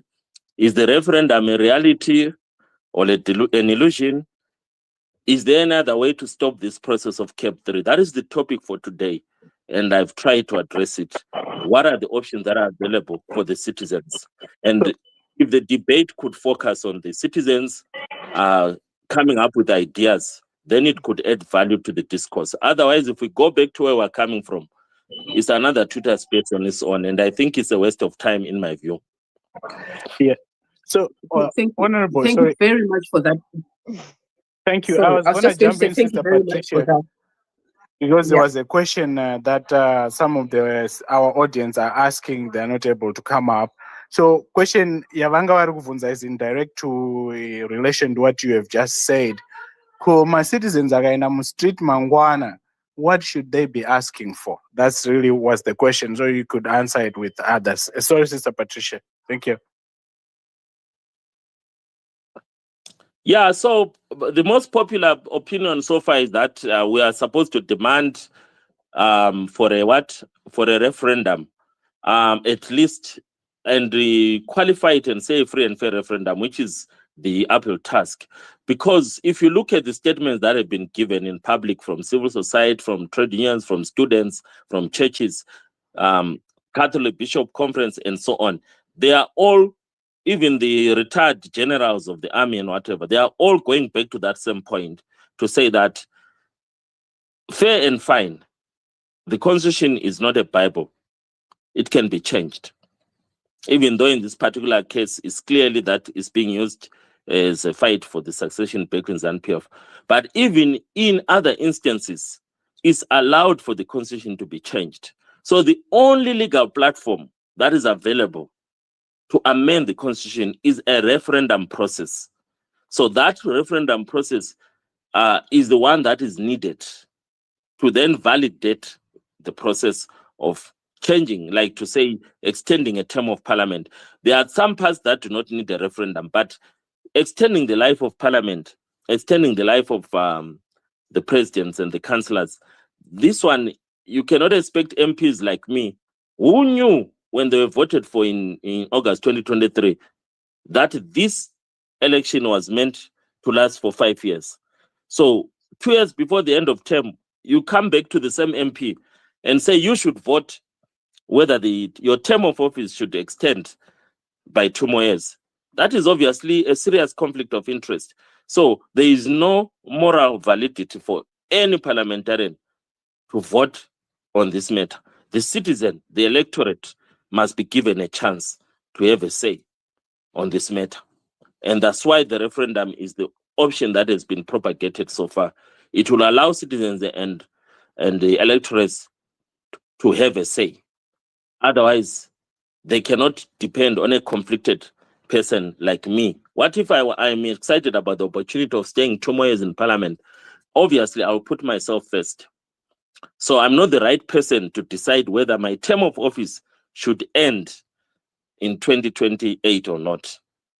It should be the electorate. It should be the what? The citizen. I support Arsenal Football Club. We had a terrible experience on Saturday. But what if I had the powers to extend the match until Arsenal equalized? I would have done that so that we were saved from the humiliation of the defeat by Southampton. So as a parliamentarian, I'm being told you are the one who should decide whether you have 2 more years or not in parliament. That is obviously unfair to the people of Zimbabwe. That is unjust.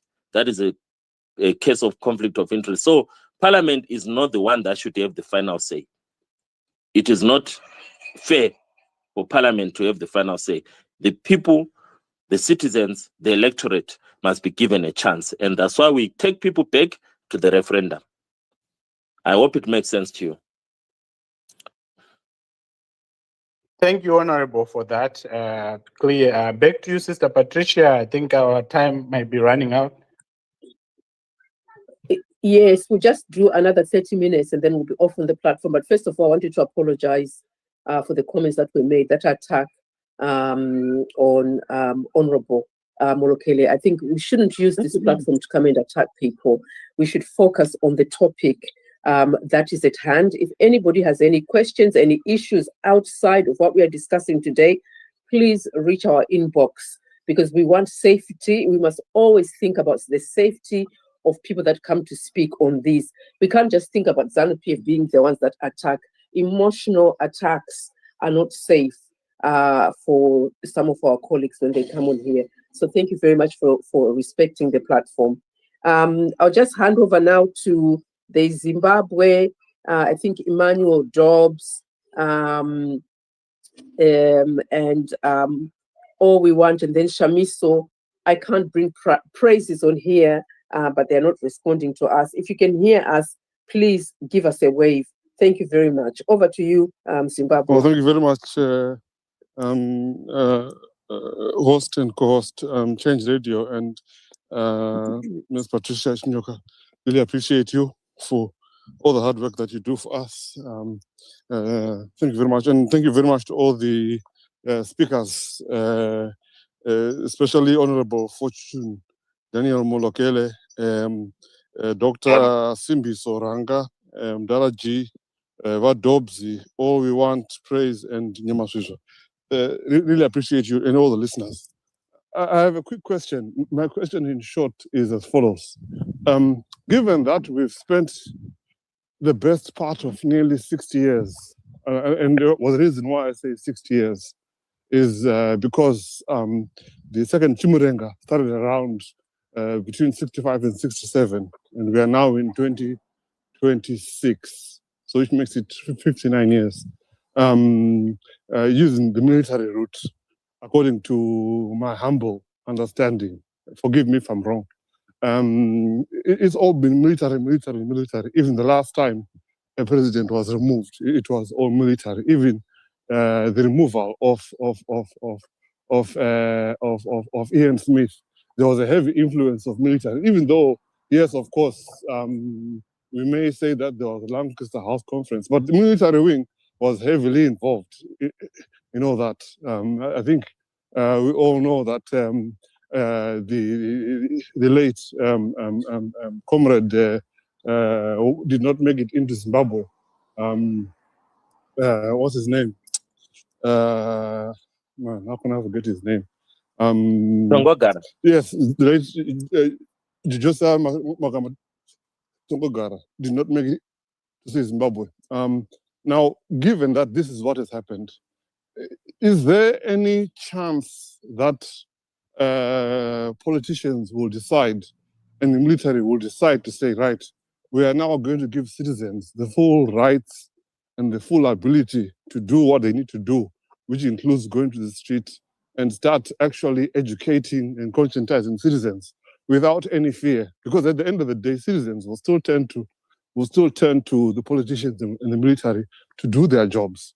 I'm only basing it on things that have happened in other countries and the current situation, and the fact that if at all Hlatywayo was to end up doing a 2017 part 2, we would just be back to square one again. Sorry, Narebesa Mbunzwangu, but I really appreciate you for coming along. And thank you very much. I'll send you a few DMs to explain a bit more later on. Thank you. And hope you're well. Yeah, thank you so much. Just to answer you again, to say that in June 1998, I was the president of the University of Zimbabwe, SRC, and I was also the vice president of the Zimbabwe National Students Union. And I was part of a group of student leaders that included Charlton Wende, Job Scala, not Nelson Chamisa, Len Mojongwe, Tavaza Msekiwa, and so on, that decided that we have seen in Indonesia a transition that led to the founding father of that nation, Suharto, being removed. And that transition was inspired by students. We eventually stormed the parliament in Indonesia there. So we actually agreed as student leaders at that time to do that in Zimbabwe. And we are actually, I always look back and like at my mindset on that at that period. I was actually a law student at UZ, but I was convinced 100% that I would lead other students to camp at Parliament. And on 1 June 1998, I actually camped at Parliament of Zimbabwe. And on 2 June, I went back to Parliament to use it to mobilize students. And I managed to convince the students to come and camp so that we remove Mugabe. At that time in 1998, we were saying he had already overstayed in power. It was time for him to go. But it's an example of an opportunity that we as citizens have to transition a country. In 1976, students, and not just students, but primary and secondary school students in Soweto, in Orlando, they started a protest movement against teaching Africans in Black communities. And they reignited the struggle after the Rivonia trials. And from that time onwards, they redefined the future of apartheid state.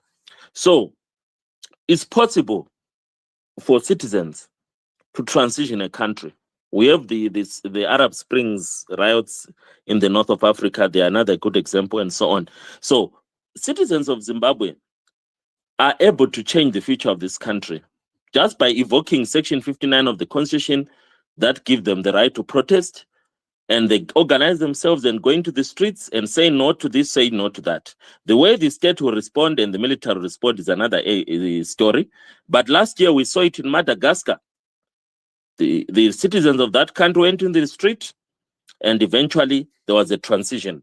The president fled the country. They have a new president that they did not vote for, but who came through the army. So sometimes when you go into the streets, that is the other unintended outcome. A colonel, a captain, a lieutenant general can hijack the protest. Or sometimes political parties can go to the negotiation table and come up with a government of national unity. But the bottom line is that it's not true that it's only the army that has the final say. Citizens, whether they are trade unionists or students or community people, church people, they can lead a protest for change in this country, like the Save Zimbabwe campaign that we did in 2007 and 8. And it was able to transition us to another level as a country. So that option remains open up to tonight. Citizens of Zimbabwe can contribute to the future of the country outside the parliament, outside the referendum. They can still be a negotiated political settlement to move the country forward, derived from the streets. It's an option that is available, and it is not going to depend on any politician. It is not going to depend on any political party. And that is possible. We just need a spark. So civil society can feel free to organize a conference on the future of Zimbabwe and start that process and say, we are saying this is not the Zimbabwe we want. The Zimbabwe that we dream of is this one, and start to set the tone. The political system and the military system will be forced to respond, hopefully, and we will be able to take the country forward.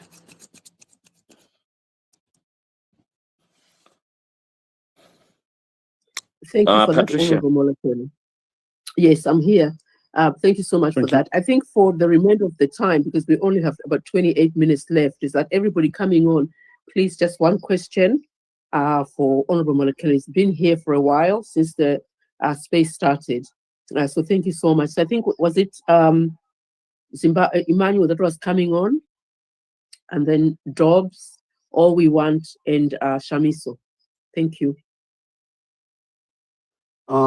Thank you very much for this important platform. And thank you very much to Honorable Molokele for sparing your time to have a chat with us as we chart the way forward. But I think I need also to highlight one thing. I appreciate some of the submissions which you made, Honorable Molokele. But I find certain submissions from you being, number one, contradictory. Number two, I find some of your submissions demobilizing. So we might be in a position where we appreciate that a parliament might not have the final say, or its final say might result in this bill sailing through. But I would like to ask you this question. Could there be no situations or circumstances whereby the wording through debates by parliamentarians would result in some changes in how this amendment bill has been structured and its context? Could there be any room through debates? Because I've seen a number of debates through different bills where the way it was gazetted will end up being changed through debates from parliament, despite the few numbers of MPs in parliament. That's number one. Then number two, you mentioned at some point on how you have responded to this bill, specifically within your constituency, where you classified or labeled this whole bill as a ZANU-PF succession thing. I'm worried because that also would now at some point demobilize people.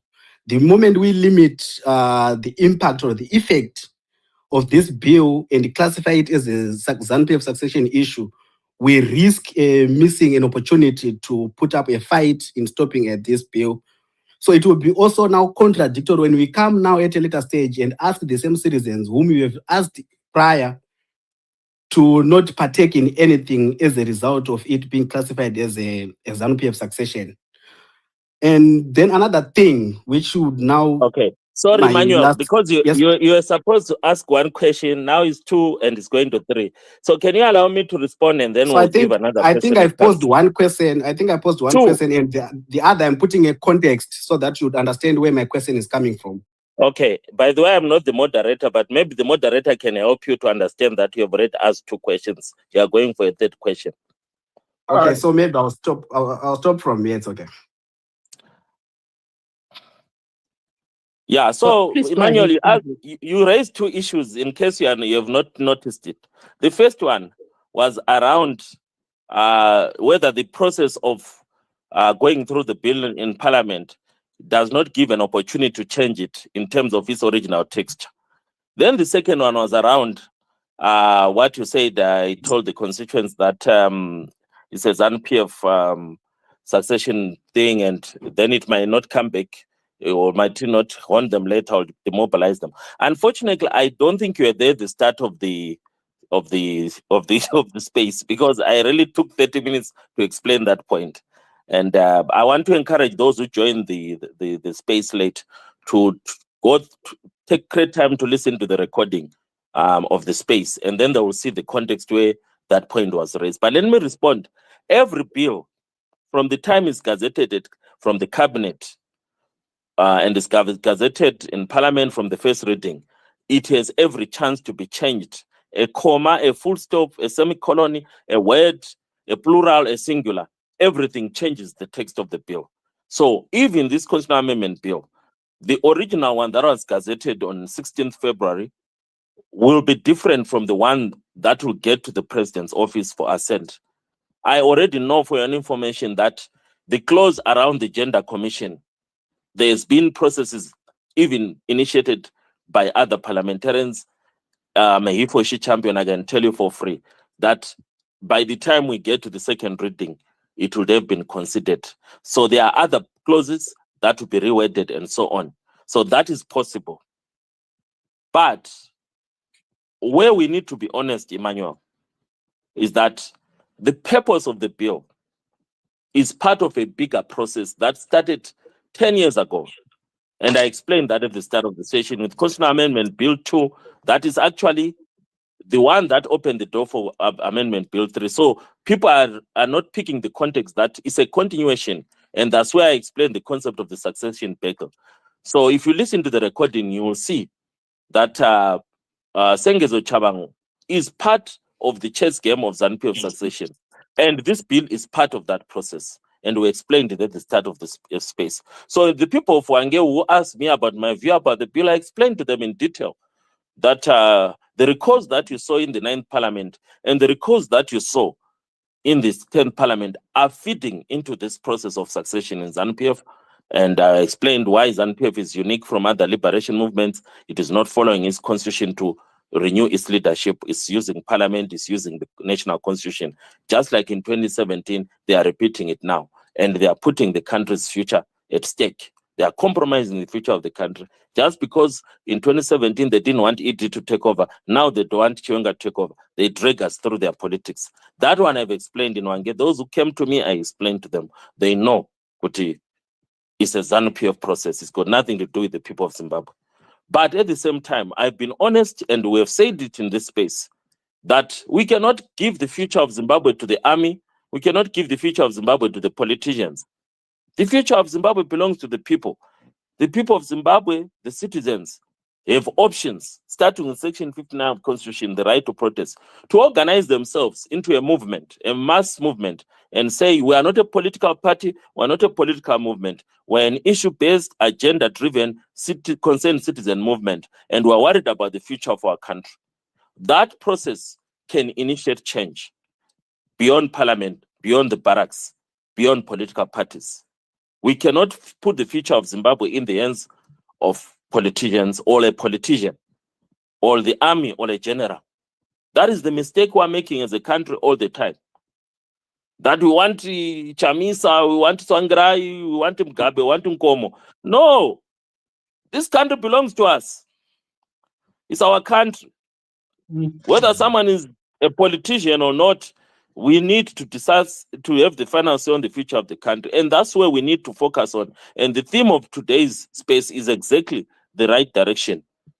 That we as citizens, we need to take charge of the future of this country, and we can do that without fear or favor. We can do that. We can initiate that.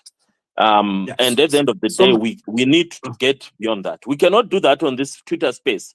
But I'm saying civil society organizations, student movements, trade unions, churches, can we look for each other outside this space and create a national conference to discuss the future of this country? And out of it, one of the key resolutions will be strategies to go even into the streets of Zimbabwe and fight for the future of this country without asking people of their political party. Yeah, thank you. So my point, Honorable, I think you have made a good point, which I'm in agreement with you.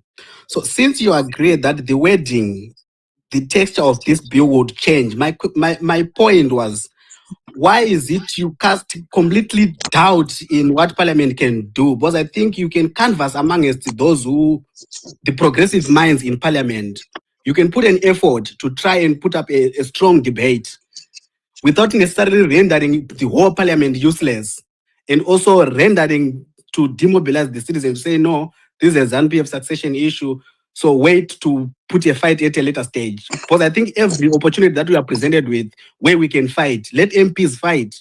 You mentioned that Yes. As MPs, we are presented with this and asked what Sorry, should we Emmanuel. do. So as a matter of principle, if you're asked as an MP, how should we do?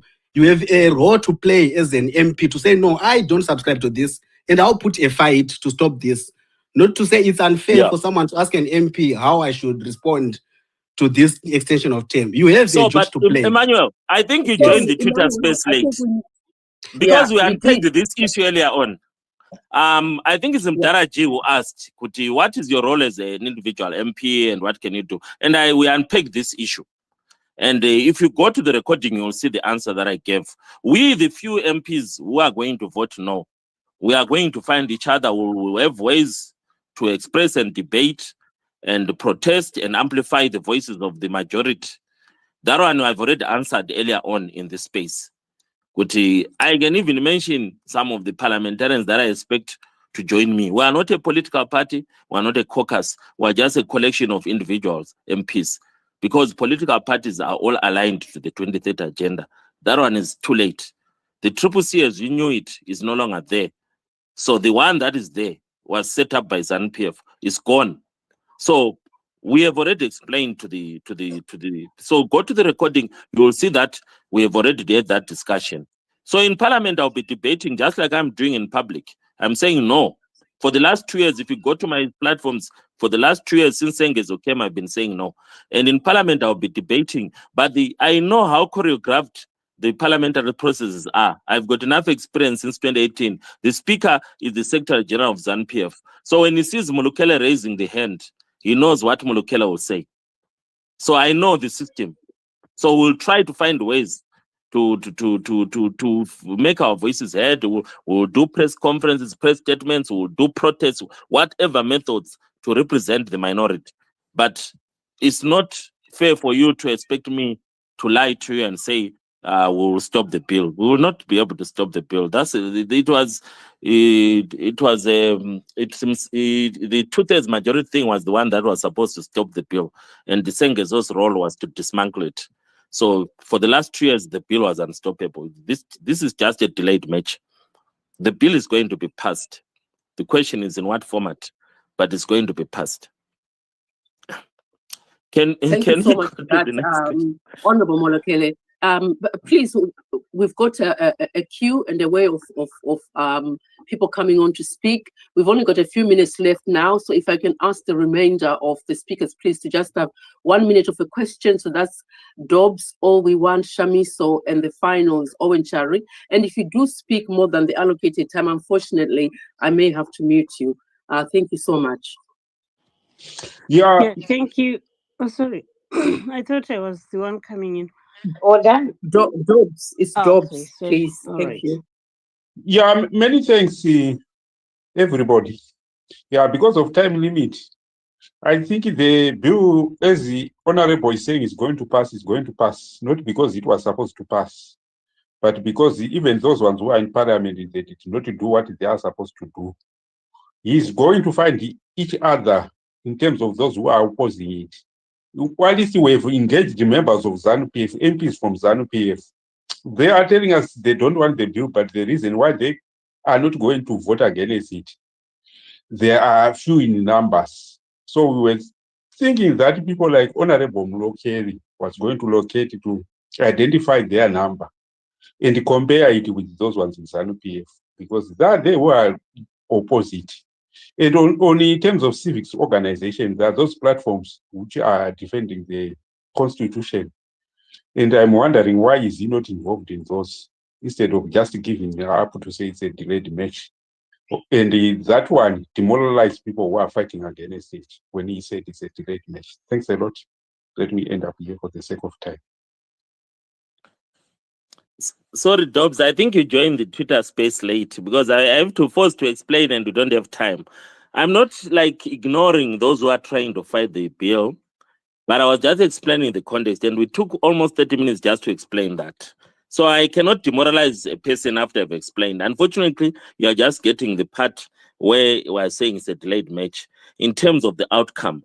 But in terms of the process, I explained everything, my brother. No, I don't know. We don't have time to... When I am referring to a delayed match, to say, I think by this time you should have already formed that caucus of those ones who are opposing the bill within the opposition.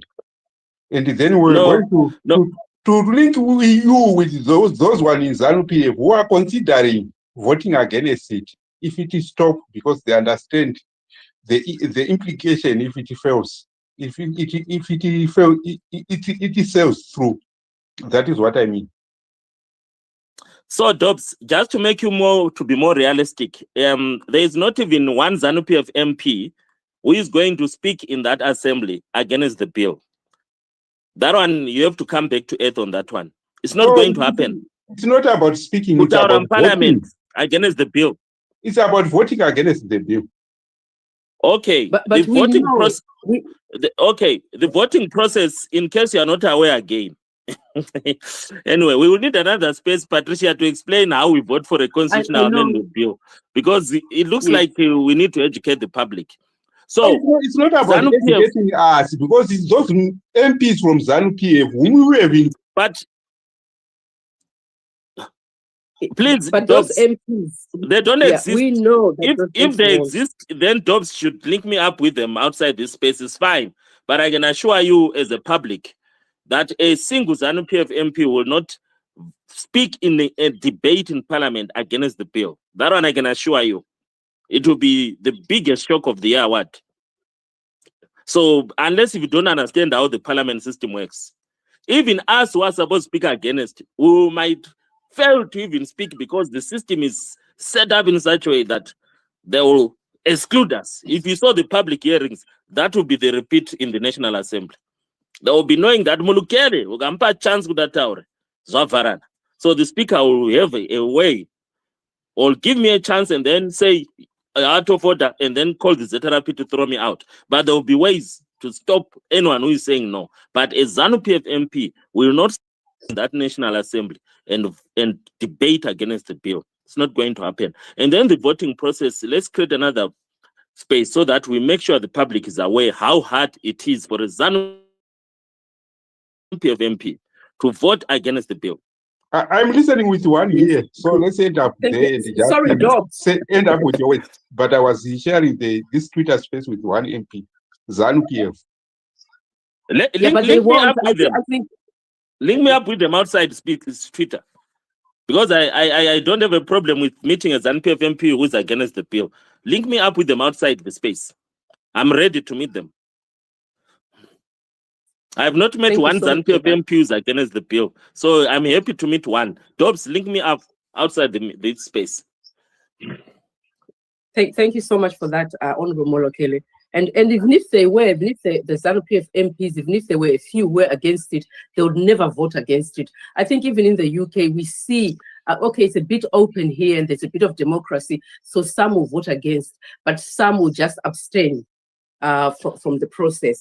So thank you so much for that. So I think now Shami saw all we want, and Owen, 1 minute, please. We've got 10 minutes left. Thank you so much. Oh, Okay, thank you, Patricia, and thank you, Honorable Fortune, for clearly trying to put this across to us. For me, I think generally I want to make a comment on us as Zimbabweans. Our main problem is just trying to always speak about, looking back and say we should have done this, we should have not done this. Let's look forward and see what are the paths, what is ahead of us. How can we try to stop this thing, or how can we try to put an input? And I think the MP for trying to say there are ways that as a community, as citizens, we can try and put up these demonstrations and try to come up together, because we can't expect the parliamentarians, they are not even 500 of them, we can't expect them to be the ones that are speaking for us. I think what we want to hear now are more of ideas that the citizens can do to try and mobilize and come together and stage a demonstration that is effective.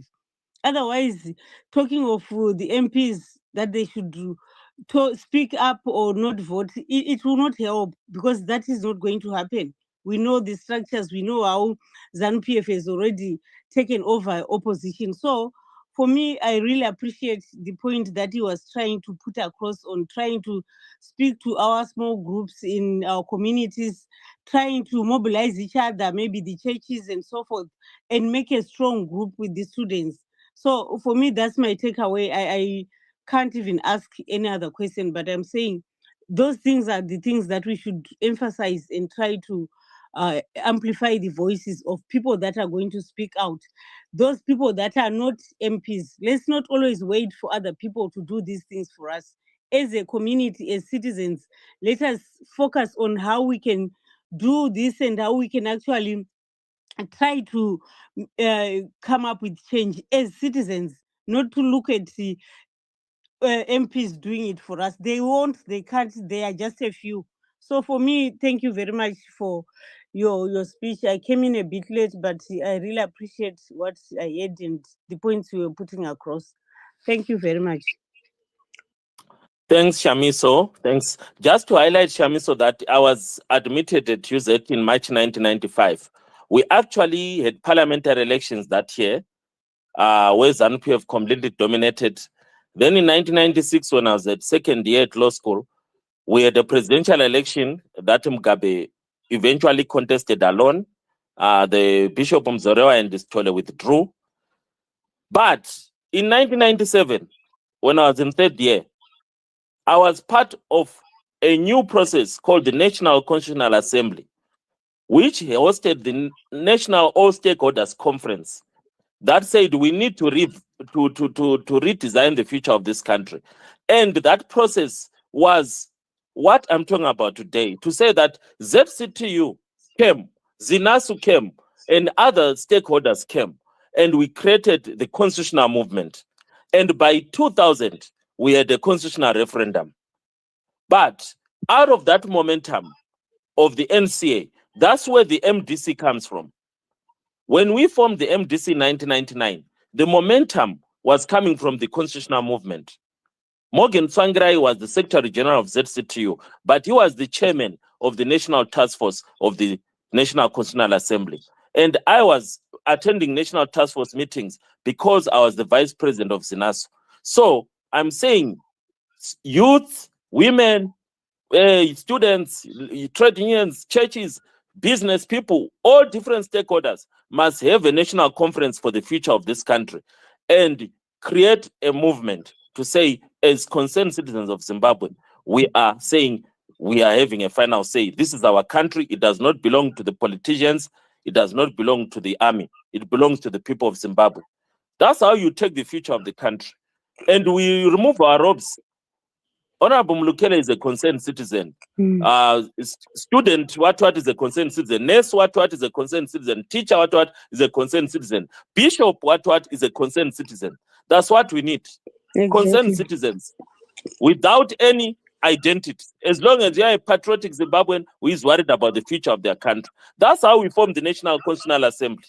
Exactly. Yeah, that's true. Thank you. Okay, thank you. Thank you so much, Shamis, for your submission, and you're quite right. And also to what Honorable Molokele said, that it's up to us now, the citizens, to rise up and to amplify our voices. I'm going to hand over to All We Want. 1 minute, please, and then Owen Chari, and then I'll come back to say thank you to our speakers and to hand over to Dr. Ranga as well, so you can thank Honorable Molokele on our behalf. Thank you. So over to you, All We Want. Okay, thank you, Patricia. Sorry, hopefully I'll be able to make that 1 minute. I just wanted to say one thing to you, Mr. Moleleke, and then other one. On the options, I'm a cheaper, and then name a generals. Please, let's forget about those people. All these years we've been suffering, they were there. We lost Colonel Lifa. We lost Colonel Gunda because they were caught. That's another story for another day. So, Imimi, Mr. Moleleke, how can we convince my fellow Zimbabweans varikumba to be safe here vari? Because if you talk to anybody, who goes, oh my goodness, no chini, itayaka disappear one, yes, unzani mazibaba vari mujeri, unofira nhamo dzevamwe vanhu. How do we manage kubvisa fiye vanhu varikumba? Kuti vaungane pamwe chete vapinde mumastreets. Thank you. So the people of Zimbabwe are not afraid. For me, that I don't believe that theory is true. Like in 1997, when the NCA was formed, that group of people that created the constitutional movement eventually mobilized the people of Zimbabwe to vote no, even though the system wanted to get a yes result. Eventually set up the MDC. So we need people to come together outside the social media platforms. We should not spend time on social media. We should look for each other. In case, let's give an example. About a week ago, there was a press conference in this country where there was someone representing the National Constitutional Assembly, someone representing the Constitutional Defenders Forum, someone representing the Defense Constitutional Forum, someone representing what? That is a basic example of what I'm talking about, where people come from different backgrounds and say we have a common agenda, let's initiate that. Then the public will follow, because the public cannot organize itself. It needs a DNA, a specific group of coalition. Like in 2007 and 2008, where the Save Zimbabwe campaign, it also was almost similar to the NCA.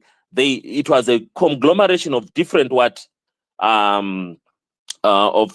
stakeholders in society.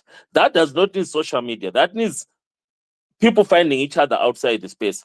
And as a concerned citizen, I will derope from being a politician, from being a parliamentarian, and say, as a concerned citizen, I want to be part of those people who are going to be arrested, who are going to be detained.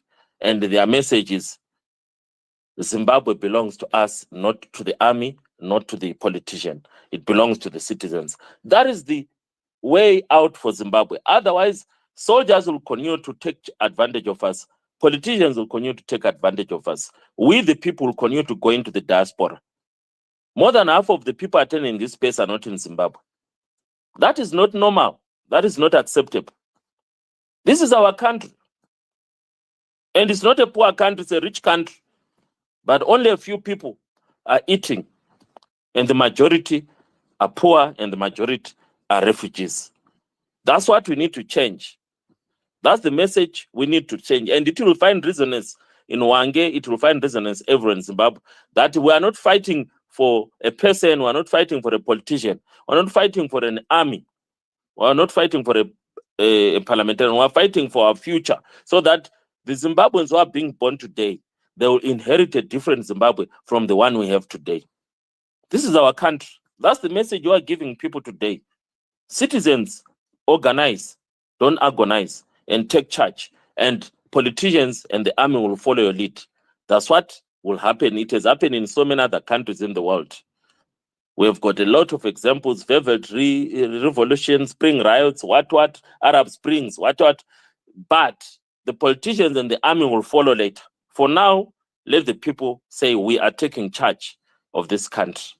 And so far, we are allowing politicians and the army to take charge on our behalf. We are mortgaging the future of this country to a few individual politicians and few army people and few business people. That is wrong. And that is the message we are sending today, that we have the final say from our different backgrounds. Let's do it. Section 59 of our constitution allows us to get arrested. Tomorrow, Mazbaba is appearing in court. The whole country is behaving like it's a non-event, like business as usual. But it's a political detention that is experiencing. I don't want to talk about Job Scala, my brother. For 2 years, the whole country watched, only to be acquitted at the end of those 2 years. After spending time not at Harare Remand Prison, but at Chikurubi Maximum Security Prison. Yet, he was found not guilty. This is the thing that we need to address. That people are being victimized for being concerned about their country. So we need a Me Too movement that arrest one of us, arrest us all. Our jails will not be able to have the capacity to keep us all. So it's not just Mazbaba who should be in detention. Daniel Molokele should be in detention. And everyone else who claims to love Zimbabwe should be in detention. The jails will not be enough for all of us. That's the message we need to be telling people. And more people will be encouraged as they see more people being arrested, more people being detained. Because now it's just 1 or 2 people at a time. Last time it was Tendai Beat and Morgan Ngube. Next time is this one. That is the wrong approach, where a few individuals are being victimized, but the rest of the country behaves as if nothing is wrong. If you come to Rotten Road tomorrow and check how many Zimbabweans will be concerned about Mazbaba, you will laugh. We're not serious. That's the direction we need to go. I've been attending a lot of court sessions in solidarity. I think of all the parliamentarians in Zimbabwe, if there is a log standing, I'm #1 on the log of attending court sessions of solidarity. Since 2018, I'm #1, undisputed champion.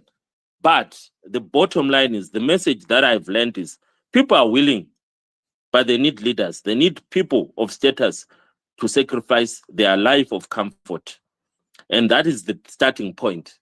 Once that starts happening, the country's direction will change. Patricia. Thank you, Honorable Molokele, for that very encouraging and I think a really good perspective into how we can encourage others that, why Mazbaba arrest me, Patricia, as well, and then, we are all there together. But I'm going to give the chance now to Owen Chari, 1 minute, because that will be the last speaker, and then I'll come to Dr. Ranga, please, to just say thank you for the space, and then Chief Shoshe, please also to say thank you, and then we can close the space. So over to you, Owen Chari. Thank you, Patricia. Honorable Molokele, how are you? I'm fine, my brother. How are you? I'm good. I feel sorry for you. You've been arrested for trying to organize your people. Yeah, that's the struggle. To me, people who get arrested and who are beaten, that's part of the struggle. I cannot lie to any one of us here that as long as you are in the trenches, you cannot be beaten, you cannot be arrested. That can happen to you. But the bottom line is, after I've been beaten, after I've been arrested, we else is taking my position. The thing that we have in Zimbabwe, if one of us is removed from our face, we fold our hands and we don't take the position. Because that's what non-violent